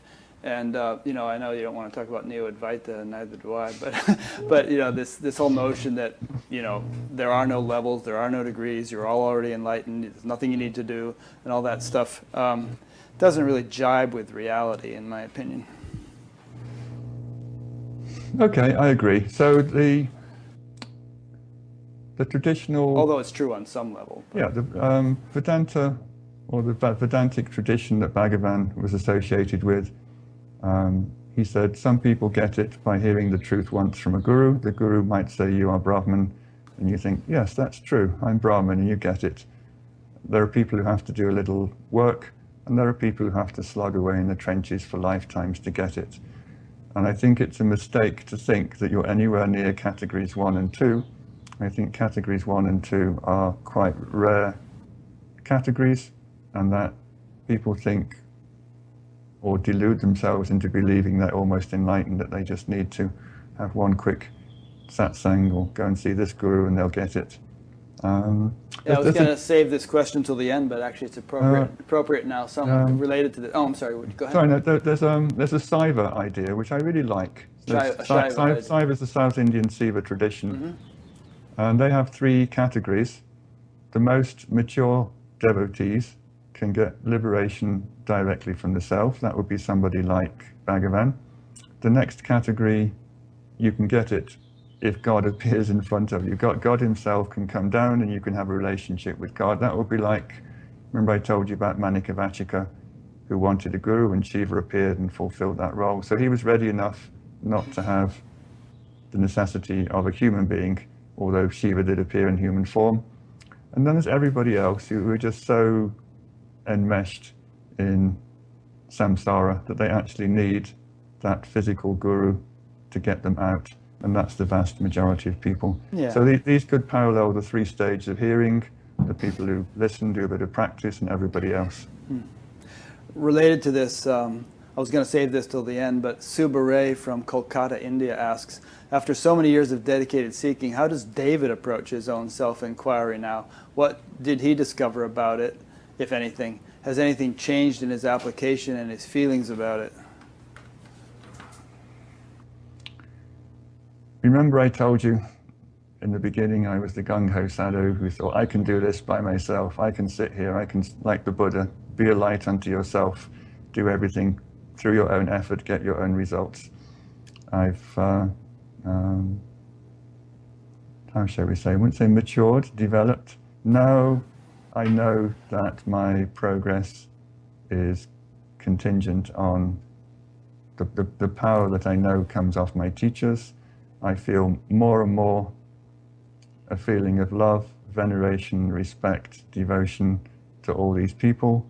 And days like this, I just love sitting down and talking about my teachers, because if I sit here and tell weird stories, I just feel that inner glow inside me. I just feel it's a kind of rippling happiness that spreads out from inside. Just the thought of my teachers, looking at their picture, that gives me the peace, the joy, the happiness. So I'm not thinking I must sit down, close my eyes, do inquiry. I can do this all by myself. I've begun to feel the expansiveness of the joy I feel from the presence of my teachers. It's a bit like, well, sorry, I can't have direct experience of this, but the mother who looks at her baby and you just know there's that bond of love, your face lights up. I look at my guru's pictures, I read their words, I tell their stories, and inside me something lights up. And I know that by thinking of them, I get the grace, I get the power, and that, for me, is what moves the inquiry along. So it's no longer me in my solitary little trench, beating myself into submission. I know that I'm doing it. So, how shall we say? I know it's very, say arrogant, but I know somehow I've got the power of my teachers, my lineage. I know that God's on my side. That it sounds very morally righteous and kind of right-wingy. No, I mean, you know what I mean? It's like I totally know. You're in your dharma. I mean, you're. I feel such love from my teachers to my teachers. Mm-hmm. That greases and lubricates the wheels of my inquiry, my meditation, and it's so much easier now feeling the expansion of that joy inside me from the knowledge of just thinking about them, that it all goes very smoothly, very easily. There's a lovely, I don't know why this appeals to me, and Tamil has a passive way of saying I'm happy. You say Yanaka Santoshan, for me there is happiness. Mm. It's like, it's not anything to do with me, it's not something I did, it's not something I accomplished, it's just there. It's just kind of this bubbly, stable state, and you're in your car and you see your fuel gauge go down to quarter and you think, got to top up. And all I do is I look at the mountain, I look at my Ramana picture, and it goes up to full again. Mm. So nice. It's just there as my inner fuel, and every time I turn to it, my tank fills up. I still do the inquiry, but it's done with such, I would say, a lack of ambition. Is that right? I do it because I enjoy it. I do it because it quietens me down. I don't sit down and think, I must realize the self. I want this so badly. You know, I do it in cooperation with the love, the joy I feel towards my teachers, and that somehow makes everything go a lot more easily. There's nothing I really want. I have no desire to run around and look for a teacher. I have no desire to read a book. I haven't read a book now. A new book that I didn't have to read because of research for a couple of years now. I've stopped reading. I have my own inner fuel, and when I want to be happy, I just plug into it and it's there all the time. Well, that sounds like a much more surrendered state with much less sort of right. individual manipulation or effort going on. Yeah. You know, just more of a right. you know, thy will be done kind of a situation. Right. I think all the teachers say you need a good mix of bhakti and jnana. Kind of the two wings. You can fly. You can't go anywhere with one. You just flap around in circles. You need a bit of both. So I find I love to do the inquiry when I feel states of stillness come upon me. Then I really go into them. That's like my treat for the day. Nice. And if I'm busy, then my house, I've got a Archera outside my front window. I've got my Ramana pictures. Everywhere I turn, I see one. Or if I'm working on my computer screen, up comes Ramana's teachings, and there they are. They just put me in that state. Great. Did I tell you? I don't think I told you this last time. I went to, everywhere I went for years, people kept saying, write a book, teachers. Like Nisargadatta told me to write, Lakshmana Swami told me to write. And when I went up to Lucknow to be with Papaji, he basically commissioned me to write. And I said, you know, thank you very much for the offer. I came here to be quiet. I came here to get rid of my mind, not to engage my intellect on another project. Is it good for me to do all this written work? I know I'm not going to say no to you. I didn't say no to any of the other teachers who commissioned me, but is this a productive way to spend my time in the presence of a jnani? Should I be quiet, or is it okay to spend all day on a computer processing your words and stories? And he said, any association with the Guru is a blessing. He said, your luck, your blessing in this life is to have all these opportunities to come along to look at and process words of jnanis. He said there's a power in those words, and that by looking at them, focusing on them, editing them, arranging them properly, you're actually accessing the power in those words. You're not using your intellect and keeping yourself away from the self. You're accessing the Guru and the Guru's power through the words of the Guru. That's your niche in life. Don't think you've been given a bum deal because everybody else can sit quietly in satsang. You're accessing Bhagavan's blessings by processing these words.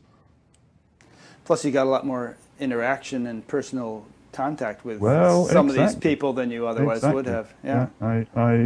I mean, if I think what are the happiest times I've ever had in my life, it's sitting down with these people one-on-one and having carte blanche to talk to them about their lives, their stories. Lakshmana Swami, I sat down for weeks and weeks every morning. He never ever talked about his past or anything, but somehow it was wonderful. I can kind of relate. I mean, I'm not interviewing a Papaji every week, but I get to talk to some really interesting person every week. It's great. So I have quite a few more questions I want to ask you that people have sent in, but we have to sort of do relatively short answers so we don't go too long. So let me just fire some at you, and then we'll just kind of give me the essence of your answer, and then we'll go on to the next one. So here's several from Gulnara from Kazakhstan, however you say that. He says, does Sri Saradama have any message for modern spiritual seekers? Good, that's a good seed from the last story. Saradama was the devotee of Lakshmana Swami who realized the self through devotion to his form. And of all the, when people tell me I'm on the bhakti path and they think they're getting somewhere, I deliberately bring them down, but I always wangle the conversation round to Saradama. She ended up absolutely falling in love with this man, doing japa of his name 20 hours a day.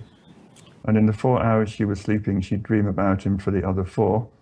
And he told me that the strength of her devotion was so strong, he didn't sleep for 3 years. He said at 3 o'clock in the morning, I'd be in there and there'd be a jolt, and I could just feel her love and her devotion pouring into me. And I'd go out and say, can you please turn it off for the night? I need to get some sleep. And she said, Swami, I can't. She said, it's there, it's continuous, it's 24 hours a day. But she told me later, she said, don't do a deal with God. This man's asking for a message. She said, don't be devoted to God because you want his grace or you want enlightenment. You have to do it for its own sake. I fell unconditionally in love with this great guru. I didn't want anything from him. I didn't want liberation. All I wanted was to hold on to his name, hold on to his form. That was the bottom line. Permanent attention on him all the time. And she said, that's what got me there. She said, everything else is a business transaction. If you go to the guru for a method to attain enlightenment, you're doing a transaction with him. He said, don't do transactions with the guru, just love them unconditionally. So that's the message. Her message is, don't go to God, don't go to a guru thinking he's going to help you get something. She said, you'll never get it that way. Go there and love him unconditionally, and if you've got enough strength in your devotion, you'll get it. Good. Here's another one. Does Sri Lakshmana Swami have any message for modern spiritual seekers that he could probably pass on through Sri Saradama? Well, his basic message, there's one chapter in the No Mind, I Am the Self book. He has a very simple, unvarying message. I've sat on his darshans innumerable times, and he says the same thing every day. He's not someone who feels he has to say something different every day. He says you must do self-inquiry, you must take the mind back to its source. Your job is to stop the mind being interested in anything it wants to enjoy or experience. You must teach it to abide in what he calls the effortless thought-free state. He said that's the state, it's still a mind state, where nothing arises that makes you look outside of yourself to get something, enjoy something, experience yourself. He said that's your job, you have to do it by yourself. And once you attain that effortless thought-free state, he said the power of the self through a guru is compelled to take that residual mind back into itself and destroy it. He said it's not a matter of the guru's choice, it won't be anybody's decision. Once you reach that state through your own effort, then the guru, through the formless self or through a form, will be compelled to finish the work for you. Good. Next one. As we know, Sri Lakshmana Swami and Sri Matru Sarada do not meet with people. Are they still alive? And also there is information that this is because they regard modern spiritual seekers' minds to be of poor condition. The question is this true? And if it is, would it be possible to dwell upon the point? I've never met a guru who didn't have a low opinion of most of his devotees. I told you this story about Maharaj. Oh, why do I waste my time with you people? Papaji was, well, anyway, long story short, I think they have got to where they are through extreme effort, extreme dedication, And if they're not seeing that level of commitment in other people, then they're fully entitled to say you're not trying hard enough, not wanting it. Lakshmana Swami was a recluse. He hardly met with anyone. I was lucky. I just happened to bump into him in a 2 or 3 year window of his life when he was seeing people regularly, but he didn't before and he hasn't since. But what he said is that, I told you this girl Saudama came to see him, and he said she compelled me by the force of her devotion to channel the force of the self to grant her liberate. I had no choice. Her devotion was so overwhelming, I couldn't have said yes or no, it had to happen. He said, if I meet anybody else in that same state, I will invite them into my room, I'll lock the door and I won't let them out till they get it. So it's simply a question of high standards. He said if people come in the same state she was in, then great, welcome. Everybody else, please try harder. I guess maybe part of the reason gurus are not really overly impressed, or at least express, like basically say you're all a bunch of idiots, is that it helps keep people humble. And I mean, otherwise people might think, hey, I'm pretty cool. I'm sitting here with this guru. I'm really up there, and so on and so forth. Kind of reminds them of the reality of the situation. Can I say, Kanju Swami told a lovely story. He said, we never got any compliments from Bhagavan. He was there 30 years. He said, you never heard him say anything nice about you until you died. And by then it was too late. You weren't around. But when everybody died, everybody would go, when somebody died, they'd all go to the hall and he'd start dwelling on your good points and what a nice person you were. But he said it was catch-22. You never got to hear the speech because you were dead. He only told it to other people. Maybe you were one of those subtle beings hanging around at that point. And, sorry, this is another guru story. So I wrote No Mind, I Am the Self. I typed it out and I gave it to Lakshmana Swami. He never complimented anybody. I mean, really strict, really stern, kind of classic, old school master. And he really enjoyed it. And I could see him like struggling with making a compliment the next day. And then suddenly everybody looked at me. And I'm thinking, why are they looking at me? And then when the darshan was out, wasn't that great what he said about you? And I said, he didn't say anything. He said, yes, he did. He said he really enjoyed it. What a great book. Thank you very much. So somehow, something in him didn't want me to hear the compliment. The one compliment he's given me in my entire life was turning in a good manuscript. Everybody else, I didn't even see his lips move. Everybody else who was there heard it and told me afterwards. So the one time he complimented me, he just blanked it out in my perceptions. I didn't hear it. Interesting. This next question reminds me of something I wanted to mention when we were talking about Robert Adams, is that in addition to Silence of the Heart, there's a whole treasure trove of audio recordings of his satsangs that you can download if you search for them. But this question is from Rodrigo in Lisbon, Portugal, who asks, firstly, are there any audio recordings of Ramana?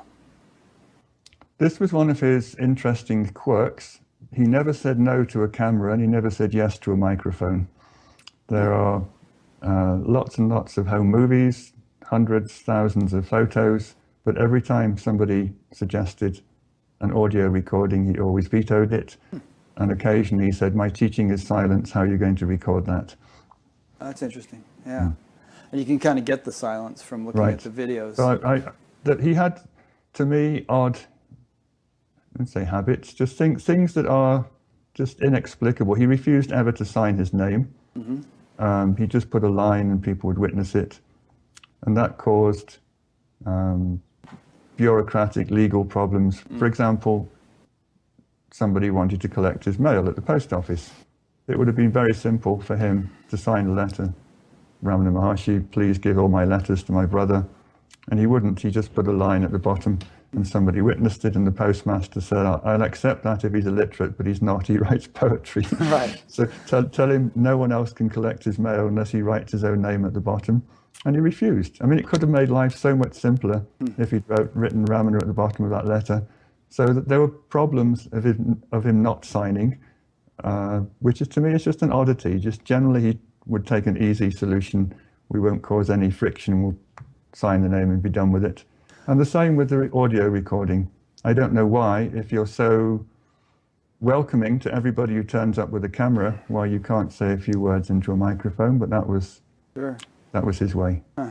He was very self-effacing and very egalitarian, from what I gather from your stories. Like, you know, if they tried to put him up on a higher couch so that people could see him easier, he would sit down on the actual floor instead. Didn't want any special cushions or anything else that everybody else didn't have. Yeah. Here's another question from Rodrigo: is when will your books, David's books, come in digital form, like Kindle? Oh, this is a personal embarrassment. I'm still stuck in the 20th century. I have such a backlog of work. I'm actually in Boulder working on that, or one aspect of it. I've discovered that FedEx, which is Kinko's as well, they can do massive scans. You can give them thousands of pages and they'll just riff through them in a few minutes. A lot of my books are so old, I don't even have computer files for them. The stuff I did in the 1980s, if I want to reprint, I go to my storeroom and I get out these big giant Perspex sheets, which you wrap around a roller and print the way you did in the 1980s. I don't have digital files, so I've got to scan a lot of my books, get digital files, get something in InDesign so I can make hard copies and ebooks. But it's a big job. I mean, I've got, you know, a few thousand pages out there. And I've got other things going on. It's just hard work to keep up sometimes. Well, sounds like you're working on it, though. Yeah. Here's a question from Elizabeth in the United States. She asks, what is Ramana's teaching on the emergence of siddhis? Are they a natural aspect of spiritual deepening? When are they useful, and when are they a distraction from the goal of non-dual realization? That's a good question. He persistently discouraged anyone from looking for siddhis, thought they were always a distraction, but he said if you realize the self, siddhis might come, and then you can play with them. They're not going to cause you bondage. But he said if you have a desire for them, they'll always lead you astray. And I think a lot of his devotees were kind of a little bit interested in that, and he always put his foot down on that. He said, don't go there, don't have anything to do with them. So he said the whole idea, I have done this, I have accomplished this, is your problem. And if you get siddhis, that's just going to get worse. If you can turn from man to Superman because you can do something miraculous, you're not going to let go of the I who did things. So miracles would happen around him. And he said the true jnani never thinks, I have done this, I have accomplished this. He knows that whatever happens around him has happened spontaneously. He never takes credit for it. He never says, I did this. Did he himself display siddhis? Miraculous things happened around him, but he never ever said, I did this, I was responsible. All kinds of people would come in and say, oh, my grandmother was sick, or my baby was dying, or my brother needed a promotion and we all prayed to you and it happened. And he said, oh, really, is that so? He wouldn't even admit that the message had got through, much less that he'd done anything about it. He did tend to downplay miraculous things that happened to him. Some spectacular things did happen, and his retellings of the stories tend to downplay the miraculous elements. So he didn't encourage. He said, if they come after liberation, fine, they'll be used in the right way, but don't go there before you get enlightened. Here's an interesting question. Laura from Monmouth, Oregon asks, you remember a little while ago you were talking about how if someone was hitting a mango tree with a stick, Ramana would feel it. So she's asking, Western awakened people, she has awakened in quotes, don't feel themselves as the mango tree when it gets hit with a stick. What's the difference between no self in them and in Ramana? Are there levels of awakening or just unfinished awakenings? I think up to the moment of liberation, there's always a tie to a physical form. This I am the body feeling is what stops you from knowing what self is and stops you from experiencing it. And when that tether to the body goes, then your awareness expands to all the things around you and you start feeling what's going on around you. It could possibly happen in states prior to realization. I'm not going to say one thing or the other. Can I just tell you a Saudama story? I was with her long ago, and she said, I'm not going for my walk today. And I said, why not? She said, oh, yesterday I went out of the ashram gate and there was a husband quarreling with his wife. He got very angry and hit her. And I felt the anger, and it was so painful, and I felt the blow when he hit his wife.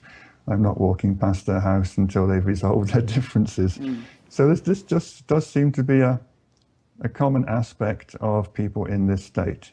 Once you've let go identification with a body that has sensations that only terminate at your skin, then if you expand your sense of who you are to everything, then the blows that come to everything else around you, you feel them. Yeah. See all beings in the self and the self in all beings. Exactly, yeah. Interesting. Alrighty. Well, I think I've asked all the questions people sent in. Do you have anything more you'd like to say that we haven't covered? Love talking to you. I feel very happy, very quiet. Whenever I talk about my teachers, I get this massive inner glow. You remember you told this story about Papaji turning up for breakfast with a grin that was ear to ear, and his commanding officer said, "Don't serve him any more drink, he's drunk." Right. The more I talk about my teachers, the more drunk I get, so I've loved it. I've loved it, thank you. Oh, great. Thank you, David. I appreciate the opportunity, and I really appreciate all the questions people have sent in. Okay. It's nice to have that interaction. This one has set a record in terms of people online. It's about 160, really? 160 people watching live. Are we going live, are we? Oh, yeah, it's live. So let me just make some concluding remarks. And you've been listening to an interview with David Godman, as you know. And as you also probably know, this is an ongoing series of interviews. So if you enjoy these, you might want to sign up for the email to be notified once a week whenever a new one is posted. You can find that on batgap.com. You'll find archives or indices of all the past interviews organized in different ways. There's an audio podcast of this. You can subscribe on iTunes. There's a link to that. iTunes, Stitcher, Google Play, all those different things. The donate button, as I mentioned in the beginning, and some other things. Explore the menus, and you'll find some interesting little tidbits. So thanks for listening or watching. We'll see you next week. Next week I'll be speaking, well, I always announce this kind of thing, and then things change and it's not what I announced. But we're planning to interview a fellow named Will Brennan over in Ireland next week. Sounds like an interesting fellow. So stay tuned for that. And thank you again, David. Thank you. Good talk again. Thank you. It's been enjoyable stirring up the bliss in you. Right. Giving you an opportunity to become intoxicated. Right.